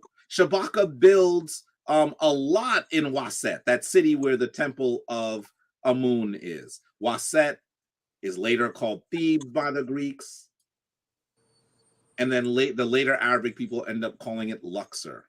So when you hear about the city of Luxor, the ancient Kemetic people called it Waset. Some of you, your eyes are beginning to glaze over because of all these names. You can remember the names. You just have to continue to read, continue to listen, play this back and get the names. You will get it. Okay? And let me just say this. What helps is a chart with Kemet, Greek, and Arab, because our monument spaces, cities, etc., typically have those other two translations. That's right. So that way you learn all three at the same time, and a map with a physical location. It helps because then you can see where people are going, and when someone is lecturing or you're reading or whatever, it's worth it to do that. It's also worth it to just get the major building blocks, and then you'll know like which section to filter the information, because it can be overwhelming. Excellent suggestion. And if you want to learn more of this, you can actually, I teach a course every year. There's Brother Sekou, Ankh and Ma'at Brother Sekou. That's a good scholar right there. Let me say to you that I teach a college level class on the history of ancient Kemet. You can join that class. I also teach a college level class on African American history. So just follow along and you'll hear about when those classes begin. Okay, let's continue. So what else do we see happen? We then see that Shabaka erects a pink granite statue of himself wearing the dual crown in Karnak. I think that statue now is, I want to say that it's in the Boston Museum. I think it's in the Boston Museum. And so the Boston Museum of Fine Arts has more artifacts from Nubia than anywhere else other than Nubia. Right? And you know the thing that burns my biscuits with them? I can't with you. Burns my biscuits. I got there one year to lead a tour, and I said, "Where's all your Nubian stuff?" They said, "Oh, we wanted some more space from the Kemetic stuff. We put it's in storage downstairs." And I said to the person that was speaking to me, I said, "You know that this is what makes you different than the Metropolitan Museum, which has many more artifacts than you, than the Brooklyn Museum, than all of these other museums. You have more Nubian artifacts. Why are you not playing to your strengths?" But you know what the answer is, right? For a long time, people had pretended that the Kemetic people are not part of the African family. So there's some people that go there and they got, I don't know, Angelina Jolie and Elizabeth Taylor in their head when they're looking at these folks, right? That's what they're thinking. Christian Bale, who played Moses. These are the images they have in their head. So more people are interested in seeing Kemet than are interested in seeing Nubia, and that's why they did that. But it's really a shame. It's really a shame. Okay, so yes, and Senatan is saying Chronicles of the Pharaoh is an excellent resource and a companion text for the class taught by him, Neder and Ntepi Jabari. Dwa, dwa, dwa. You'll see that Chronicles of the Pharaoh sits behind me, actually. It's one of the books I reference so much that I just grab it from here. I don't put it up here so I could lose it and then start searching all over the room. That's my working copy. This one, the binding is all messed up and everything. I have a nice, pristine copy that I'm saving. Someday, when I'm an ancestor, someone will open up that copy and they'll get something that doesn't have pages falling out. But that's not my working copy. So, okay, let's continue. You should also know that Shabaka does something else important. He actually finds papyri that he calls worm-eaten. They're falling apart. And he starts taking those papyri and carving them in stone. Today, that artifact is called the Shabaka stone. He probably did it to more than one, I'm going to tell you, family. He probably did it to more than one, but the one that we still have is called the Shabaka stone today. It is in the British Museum. I'll show you an image of it in a second. Historians that have read it clearly say this is a predecessor to the story of the creation of the world that is in the book of Genesis. Very important. Very important. He then as he continues to do more to keep Kemet in good order, he continues to hold off the Assyrians, who are becoming more and more powerful in the region and are trying to actually take Kemet. He continues to try to hold them off. And their king at the time is King Sargon II. King Sargon II. When he dies, he is buried at a tomb, once again in El Kuru, that Merkutu field that I showed you, that doesn't look like Merkutu. He's buried there as well. And his nephew, Shabitku, then comes into the picture. Here's an image of the Shabaka stone. I don't know if you can tell how large this is. This has got to be at least like 5 to 6 feet wide. And it is in the British Museum. I was honored to be able to see it a few years ago, ecstatic to be able to see it a few years ago. It is a very important document. Now, you might notice that it has this deep sort of square hole in the middle of it, and it has these scores that come off of it, right? You've noticed that. I'm sure you have. Looks like 11 scores that come off, 11 lines. That is not original. This is once again the destruction of artifacts in ancient Kemet. What happened? They found that modern people, the Arab people that live in Kemet today, people of Arabic origin, were using it to grind bread. So that is what you're seeing. Someone saw it and said, wait a minute, this is an ancient artifact. And it was taken and put into the British Museum. So the British Museum has it now. It's usually called the Shabaka stone, but you'll also hear it called the Memphite theology. Why do they call it Memphite theology? Because it is the story of the creation of the world that was popular in the city that we called Mennefer, that the Greeks then end up calling Memphis. So they call it the Memphite theology. If you're doing your research, if you're reading history books and they talk about the Memphite theology, know that that is the Shabaka stone. Okay? Here's a line drawing. Can you see that some of the glyphs have been completely destroyed and are now illegible? Even the sections that can still be read are powerful. This was an ancient text. It is believed it is from the Old Kingdom that Shabaka found, and he carved it in stone. It was a papyrus that was fallen apart. He carves it in stone. This is not what conquerors do. This is not what conquerors do. They didn't view themselves as conquerors. They saw themselves as caretakers. This is important. Caretakers of the history and the heritage and the culture. That's right. That's right. That's right.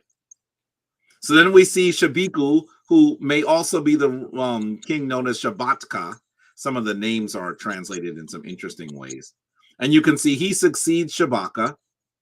And in the beginning, it seems that he has some agreement with Sargon II that they're going to leave each other alone.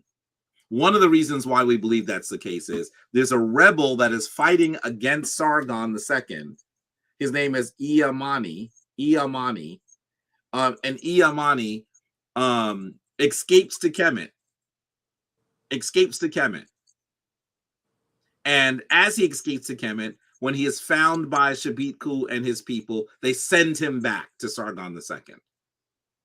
And this is them trying to say, hey, look, we're not trying to fight you. We're not trying to fight you. Yes, one of the Sargons did have a birth story similar to Moses. Yes, he did. Now, I don't have time to go into DZ, you know very well if you say that, you'll make me want to tell the story. I don't have time to do it. We ain't doing it tonight, y'all. Oh, can't do it tonight. It's almost 9 o'clock.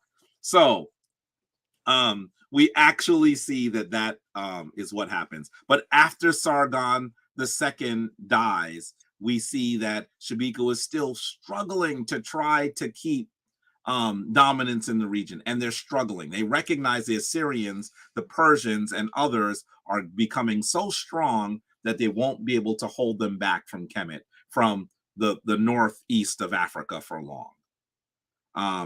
Shabiko also sends an army to Canaan to assist with the battle against sometimes his name is pronounced Sennacherib or Sennacherib.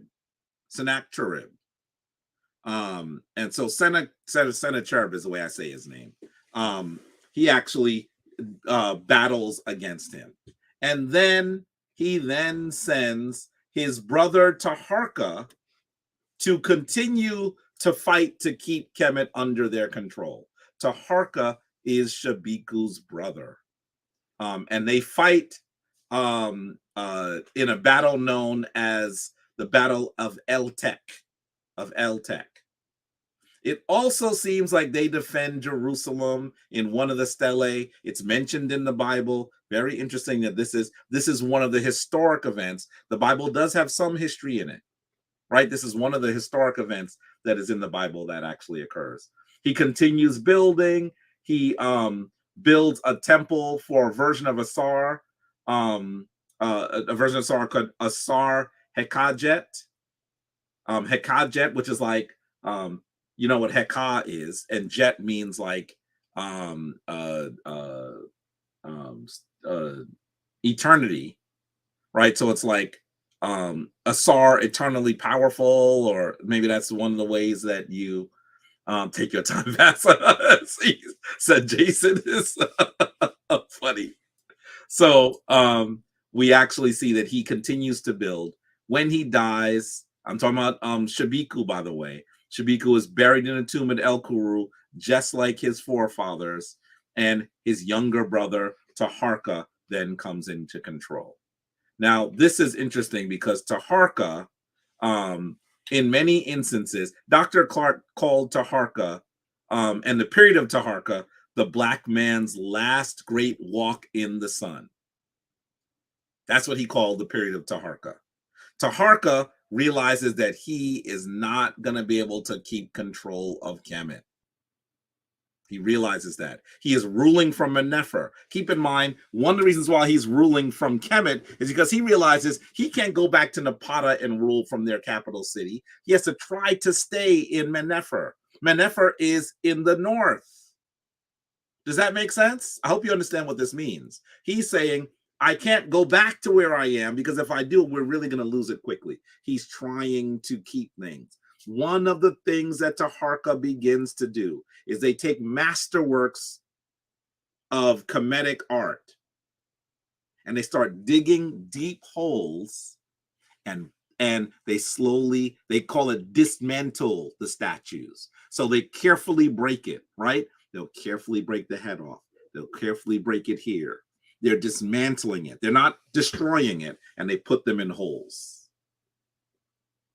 They start taking some of the masterworks that could be destroyed and sticking them in holes. One of them was discovered, I believe, just in the 1980s. It's called the Luxor Temple Cachette. Amazing. The Nubians understood that we were not going to be able to control our most powerful sacred holy nation for long. And they were trying their best to be caretakers of those items while they could. The Luxor Temple Cachette, when they found it, they took all of those statues out and they're now on display in the Luxor Museum. They are beautiful. And if you've come to Kemet with me, we go to see it. Almost nobody goes to the Luxor Museum, family. Almost no one goes to the Luxor Museum. When I do the tour of the Luxor Museum, it's hot. Then we go to a bunch of museums nobody goes to in Kemet. Nobody. There's nobody in there. We leave there. Sometimes when we're leaving, we're like, are you closing? They go, no, we're not closing. We're just, no. We get there's like 4 people in the museum and us. So you should know that you have to actually go to see these great artifacts. So he continues to build extensively in Kemet and also in Kush. He builds in Karnak, that city that Karnak is a temple that is in Waset, right? that great temple. He builds in 2 places in Kush, known as Kawa and also at Jebel Berkel. He's building, building, building. He then also sends an army to assist King Hezekiah of Jerusalem.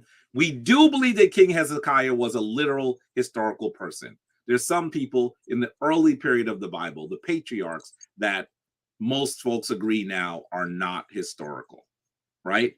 King Hezekiah is likely a historical figure. Taharka sends military, it dispatches part of his military to assist against Sennacherib. But then you know that Sennacherib finally says, listen, these Nubians, they are really, really annoying me. And he fights that army, that Nubian army that is in Jerusalem, and he pushes them back to Kemet. During that time when he's doing this, he destroys the city of Babylon. And through a period of internal chaos in the Assyrian Empire, his own sons, Sennacherib's own sons, kill him for doing that. And they take control. So the next king's name is Esarhaddon. They finally invade Kemet in 671 BCE. They defeat Taharka, and Taharka has to leave Kemet. He has to flee Kemet and go back to Kush.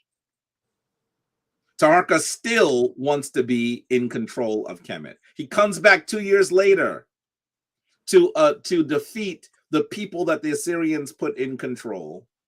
He controls all the way up to Mennefer, which is in the north.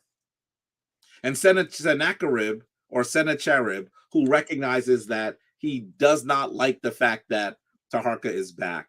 He's about to send an army in, but he dies first. Right?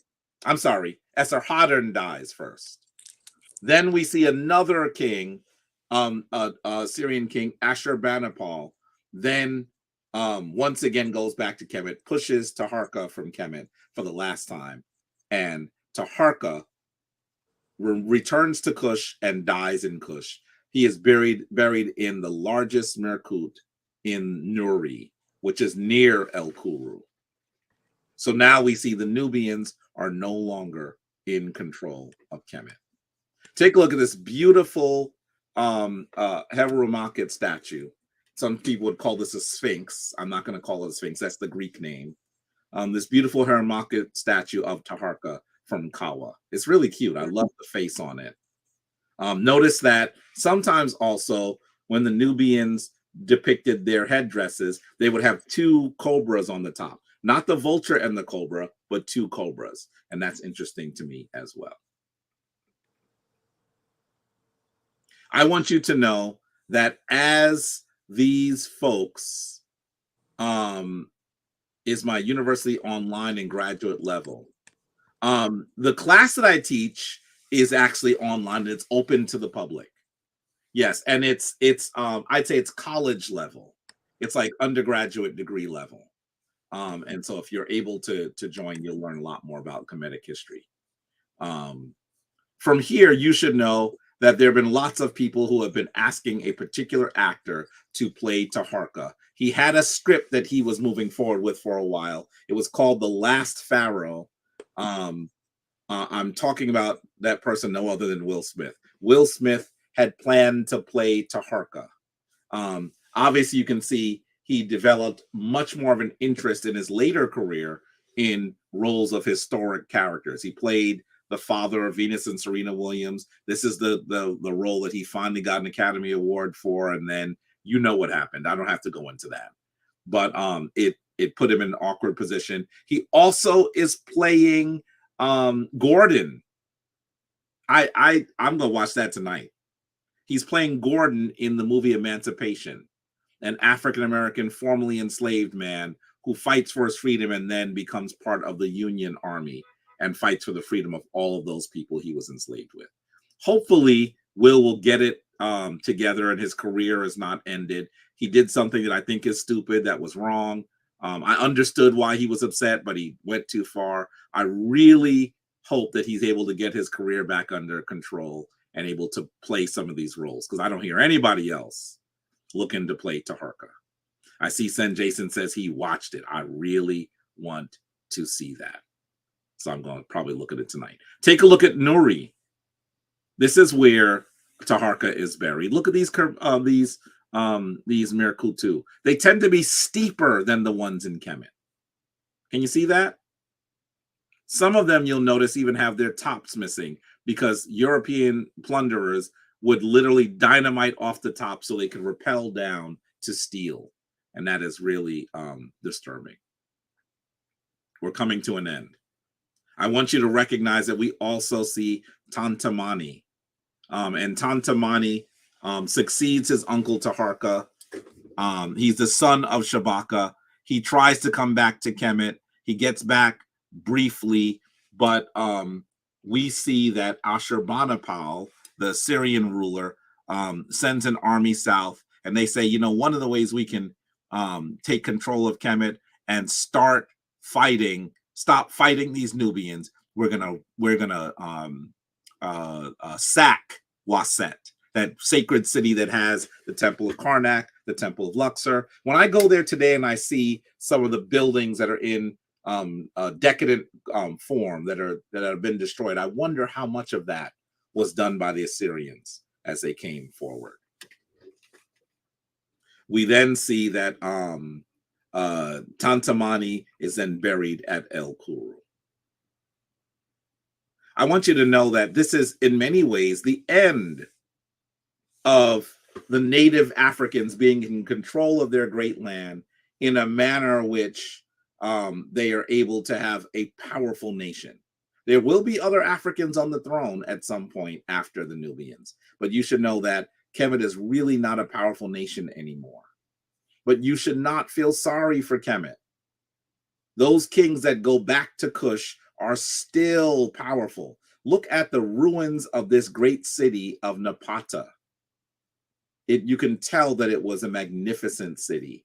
And as you look at it, you're probably saying it looks like it's in Kemetic form. We really should be saying Cushitic Kemetic form to better make sense of it. That's what we really should do. And you should know that the 25th dynasty remains in Napata until 590 BCE. Then they move the capital to a place called Medewi, sometimes called Merowe, until about 350 of the Common Era. So we're talking about another, literally in some ways, another 600 years plus. Really, we're talking about another 800 years of powerful Cushitic rulers. Something else happens as the narrative of the Kushites continue. Oh, before I say that, take a look. Here goes an aerial view of Merowe's Mirkutu. You see how some of them are missing their tops? All of them are missing their tops, really. The ones here that are not missing their tops, those have been reconstructed. And that's because these foreign people had come in to steal. Let's just be clear about what happened there. Let's be clear. Let's be crystal with it. Yeah. Now, I want you to know that the Kushites do something else very interesting. After all of this time that they are in power, we then begin to see, you know, that in ancient African history, the African woman is extremely important in African nations. In the rest of the nations that are not African at that time, we don't see that. We don't see that. Women are subordinate to men. But in Africa, that's not our story. That has never been our story. The only time that we get confused about that is when we actually begin to be confused about the role of Africans as we've been a little bit confused by the Abrahamic spiritual traditions, because you know in the Torah, in the Bible, in the Quran, we see that women are supposed to be secondary to men, right? That's not the African story. We begin to see these Cushitic queens take control themselves and rule as the head of empire. On the left, you're seeing an image of the Kandake Amanatore. Amanitore. She is one of those rulers that rules as king. Can you see that she's a little hefty in that too? She's a thick sister. You see her? A thick sister. They see it. They always do. And on the right, you're seeing an image that we don't have any images of Amani Rhaenys, one of the others of these queens, known as the Kandake. When the Romans got their names, they started calling them Candaces. So the modern name Candace is the name of it's the title of the African queen of Nubia. Did you know that? Did you know that Candace is the name of an African queen? I think that's fascinating. It's unfortunate that we have one Candace that is so confused that we should trade her to another country or trade her to another group of people. I'm talking about Candace Owen. She's so confused. All she does is do things against her people, and she has the name of the irony. The irony. Yeah, it really is disturbing. But there are at least 8 to 13 of them. They are the titular heads. When their names are written, they are called Candace and Kore, because the Kore was the name of the king. So their names are written. It says Candace and Kore. In fact, they're like Queen King. And so this is important. This is very important. And I see actually Senaton is actually writing that as well. Yes, they rule this Kandake and Kore. Queen King. Powerful, powerful ladies. So I want you to know that as we look at the stories of the Nubians, we're really looking at the fourth great period, the fourth great era of Kemetic civilization. We really should call it Kemetic Cushitic civilization. But these great rulers come forward to comprise the 25th dynasty. This is the final of the 4 powerful eras of ancient Kemet. And I want you to not feel sorry. All civilizations end. There is no eternal civilization. And there is no nation that has had a run like Kemet has. None. Hands down. 3,000 years of excellence. That's why my class is called 3 Millennia of Excellence. And so I'm so happy to have been able to share this narrative with you. I know we went late. It's after 9. Be good. I'm hoping that you're going to continue to read, y'all. Continue to read so that you know more about this story of how Africans were the most powerful, the most productive, the most envied people in the world. It is of critical importance for us to know these stories because they are our stories. They give us a sense of not just what we've done, but what we are capable of. That's right. That's why I truly believe that we should know these stories. There should not be children that don't know these stories. There should not be children, and I'm not even just talking about children of African descent. I'm talking about children that don't know these stories because it explains how we got to where we are. When you begin to understand how these ancient civilizations became powerful, then you are actually able to situate yourself in the history of the world. And so let me say dua to you. I'm so glad that you've joined us. If you have any quick questions, maybe we can answer some. I don't know if we can. So yeah, we can. I think her name was Sharon. I said I was going to circle back to your question, and I can't find the question, and I forgot the question. I'm so sorry. So earlier, I said I'm going to circle back to this. This is a good question. If that was your question, if you could just like copy and paste it or repost the question, because I do want to answer that. Yeah. Okay. The other thing, huh? There are a lot of comments, so it'd be hard to find it. Yeah, I mean, I thought that I could, and I'm sorry because that's what I do sometimes. I keep a comment in my head, I scroll back, and then I post it for the guest. What I am going to do is I'm going to update the flyers. So wherever you saw the advertisement, and I'm going to put The Invention of the White Race by Theodore Allen. Mm-hmm. I need the name of Ballatore's book, and then you also mentioned another book. You can give me that now, or you can give that to me afterward. You have there's the Theodore W. Allen book, Invention of the White Race. There's Birth of a White Nation by Jacqueline Badalora. Okay, hold on. Birth of a White Nation. Yeah, by Jacqueline Battalora. Bat. Battalora. Battalora. Battalora. Okay, Jacqueline.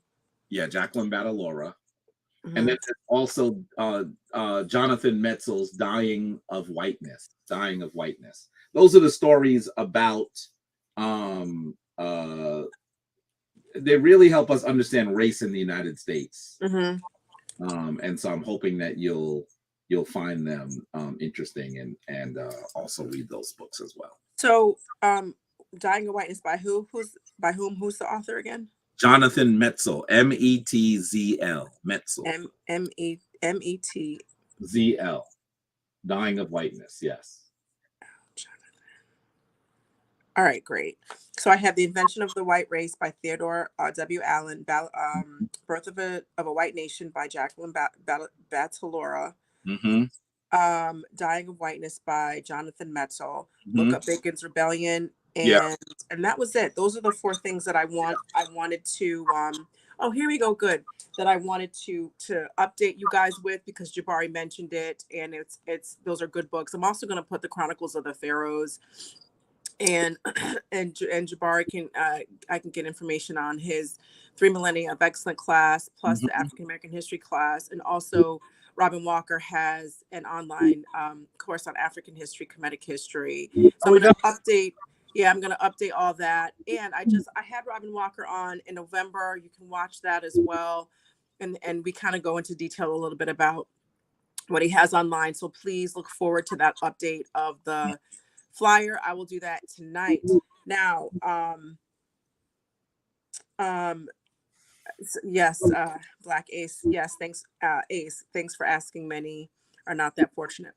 So Sharon Brinkley said, I don't know if my comment will make sense, but as you speak about our beautiful history, I'm thinking, how can this history stay in front of us for daily living? I think a Bible with Kemetic history and used for spiritual growth would keep this in front of us, much like religion today controls a lot of modern life. I think that in some ways, she's asking a question that I would have asked earlier.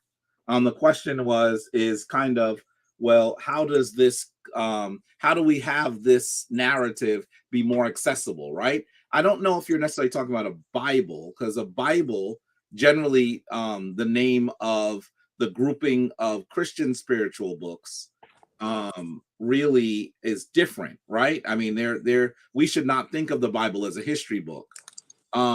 And so that's a little different. But there does need the Kemetic narrative, the Kemetic spiritual narrative is across several books. So it can be a little bit difficult sometimes to access the Kemetic spiritual narrative, much more difficult than it is to get the Christian narrative. You should know that, the Bible is many books. It's not just one book, right?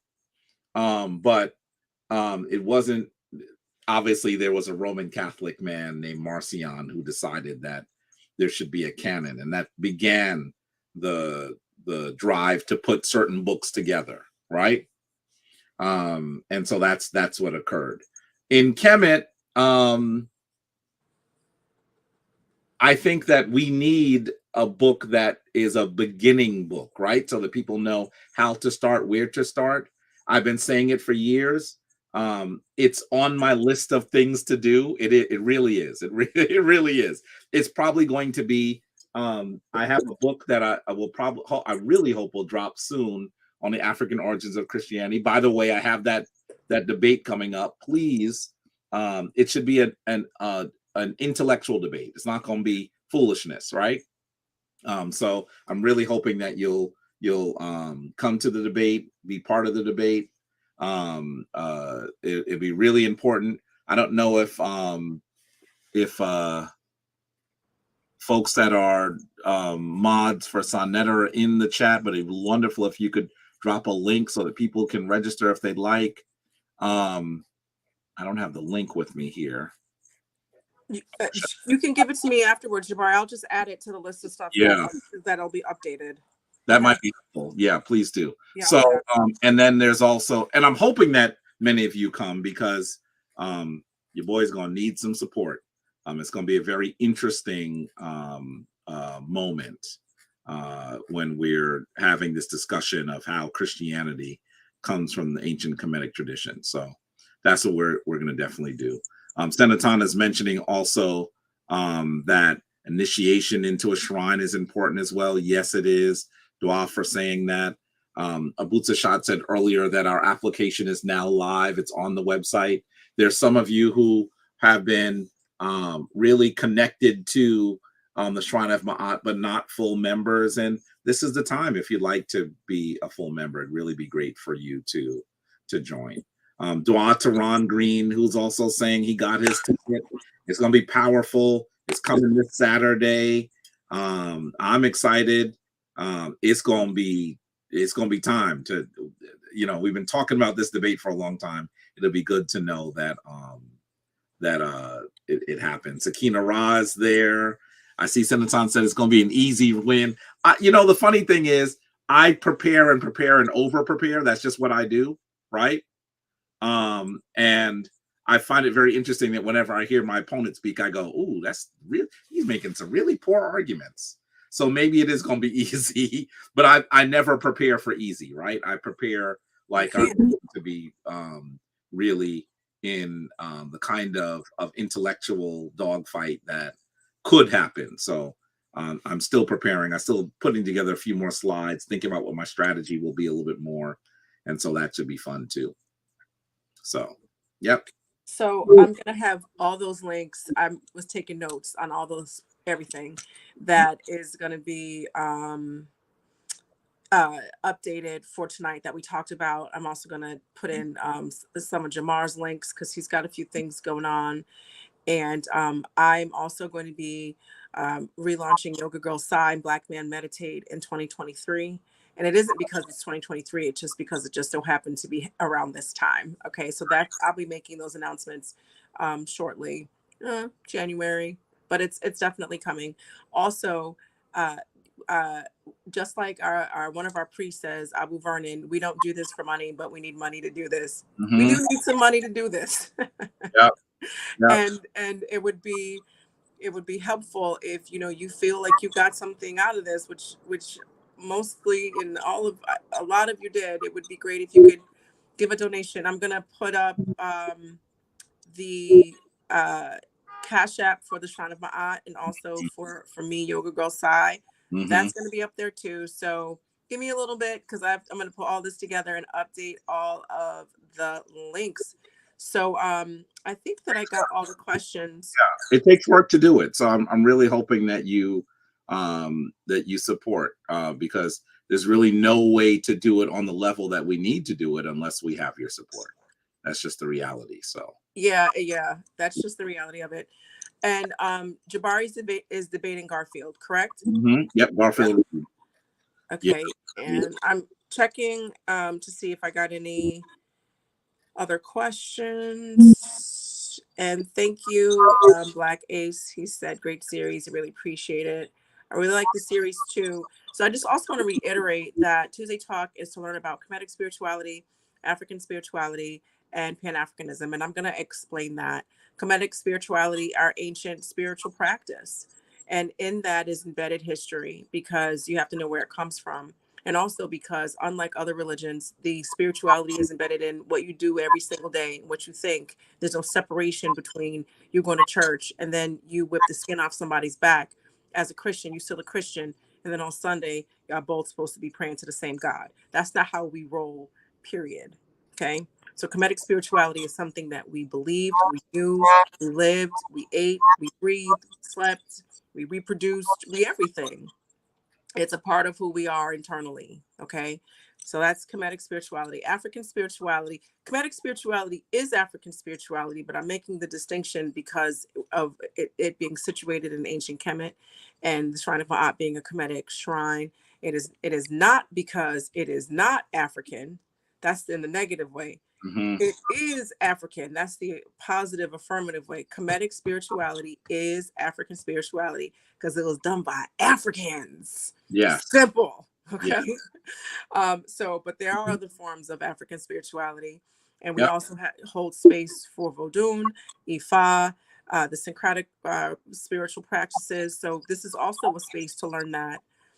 Sometimes you might feel like connecting to the divine or to the ancestors, or have practices that combine both, and whatever resonates is something that you should do. Those are your ancestors calling to you. Okay.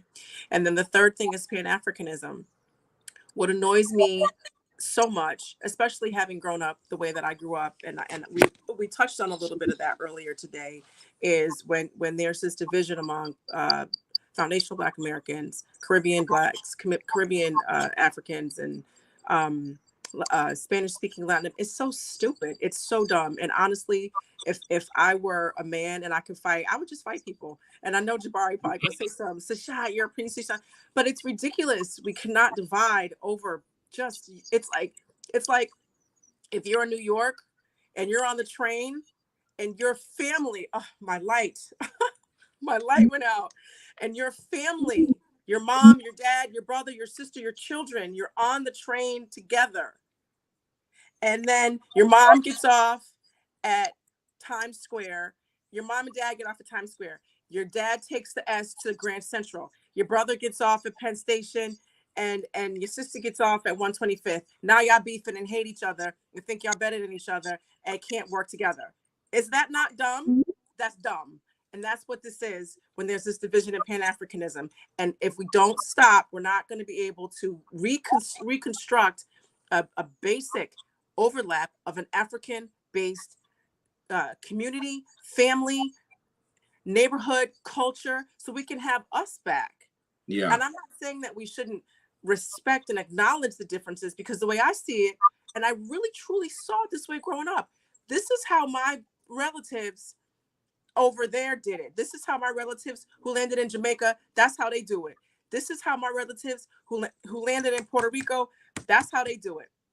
This is how my relatives in Haiti who landed in Haiti, that's how they did it. And that's what I thought as a child, because of the way I was raised. So in modern times, when I see these, they sound dumb and it gets on my nerves. So if you're one of them, ask yourself why. I'm not calling you dumb. I'm asking you to challenge yourself as to why you think what you think.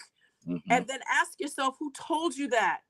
I guarantee the same people who told you that are the same people who told you to believe in Jesus, and who told you that your spiritual practices were demonized and bad, and the same people who told you should relax your hair and bleach your skin. I guarantee it. And eat chitlins and oxtail. That's slave food. It's the same person. So challenge yourself to grow. Challenge yourself to grow. Be honest with yourself about why you think what you think, and say what you say and do what you do, as it pertains to how you treat your brothers and sisters who got off the train at a different stop. Okay? So Yeah. if you feel offended or attacked, then you're the one who need to do the work. That's you. All right? Okay.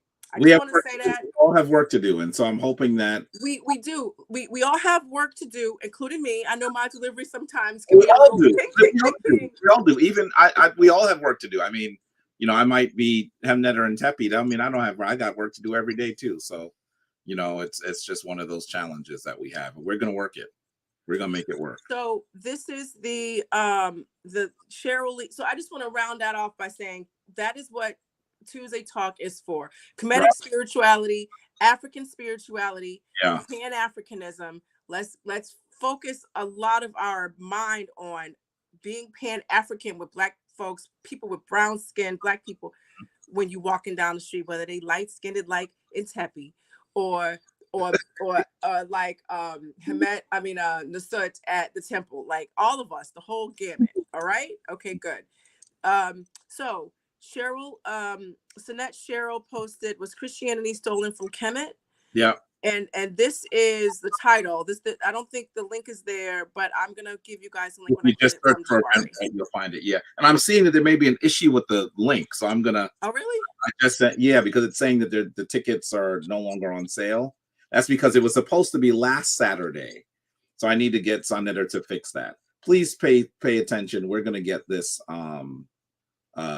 fixed immediately. Was there a notice that the date changed? Because Sure, some people hit me up. Okay. Yeah, and I don't think it's supposed to be at 7 p.m. either. We're trying to do it earlier. So where should people go to get this new information? That same Eventbrite will be changed. I'm on now. I just text him. He's trying to call me, so we're trying to work it out. So we'll make sure that it works. Okay, great. All right, cool. Okay. So Jamie Jania, I hope I said your name right. That is Deezy said my boy ain't light-skinned. Thank you. I don't think he's light-skinned either, but Anika said think he light-skinned. I'm like, he ain't light-skinned. I'm brown. I'm mocha latte. The link was purchased already. Will it still work? We don't know all of that. Yes. It will work. I think it's already. You'll be able. It'll work. Yes. Okay. Because people were already purchased and ready to rock on Saturday, but unfortunately, Garfield had a death in the family, so we weren't able to do it last Saturday. It's going to be this Saturday coming. So. Okay. Let's get it. That's just a funny comment where he said my boy ain't light-skinned. I love the extra ending on the syllable. Okay, anyway. All right, so guys, this was our last Tuesday Talk for 2022. Stay tuned for 2023. I really enjoy Tuesday Talk, and I really appreciate it when you guys thank me and say I'm doing a good job. I really appreciate that. Especially when I'm like in my day, scrolling, doing whatever. And I see the comment, and it just thank you so much, and thank you for supporting. Also, if there are people or topics that you want us to discuss, you can hit me up. You can hit me up at Yoga Girl Sai on Instagram. That is where I am most of the time. Okay. Yep. And you can also hit me up at the Shrine of Ma'at, but we have a lot of comments, and most of those comments are for Jabari. And so I'm not always reading that. And so it might get lost in the bottom. So specifically for Tuesday Talk topics, just please go to Yoga Girl Sai on Instagram. So Dari, will the Eventbrite link be posted in the Shrine? Yeah, we can do that. Yeah, sure. It's posted there. Yeah. We can do that. It's already there? No, I'll make sure it is. I think it might have been before, but we'll make sure that it's posted again. So you don't have to search the link now. Okay. Yes. So I just want to thank you, Jabari, for coming here with the series. People really love it.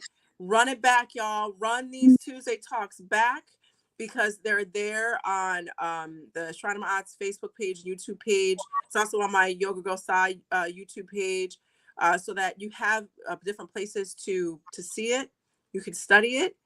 And I'm looking forward to having a conversation about how we deal with our Christian and or Muslim and or Jewish family members who really believe it literally, and maybe we can come up with phrases and words to say and things like that, so that we can let them know that we still love you. The love isn't going anywhere, and I'm still going to Christmas dinner with y'all, and we still gonna spend time together, because we love each other. So that's a conversation I think that we should get ahead of and set the stage and set the pace and the tone, and let them know the love is still there. It's a challenge. It really is. We'll talk more about it, definitely, because I know that you're all dealing with it in some form or fashion. I know you. Yeah. And if you're lucky enough not to have your nuclear family do that to you, then you got friends or coworkers that, so we're going to have a deeper conversation. Yes. Okay. I said they just call them crazy. So I want to say Ankh and Ma'at to you all, and to have a good evening. And we will see you next Tuesday in the Gregorian calendar year 2023. Mwah. Have a good night. All right. See you. Peace.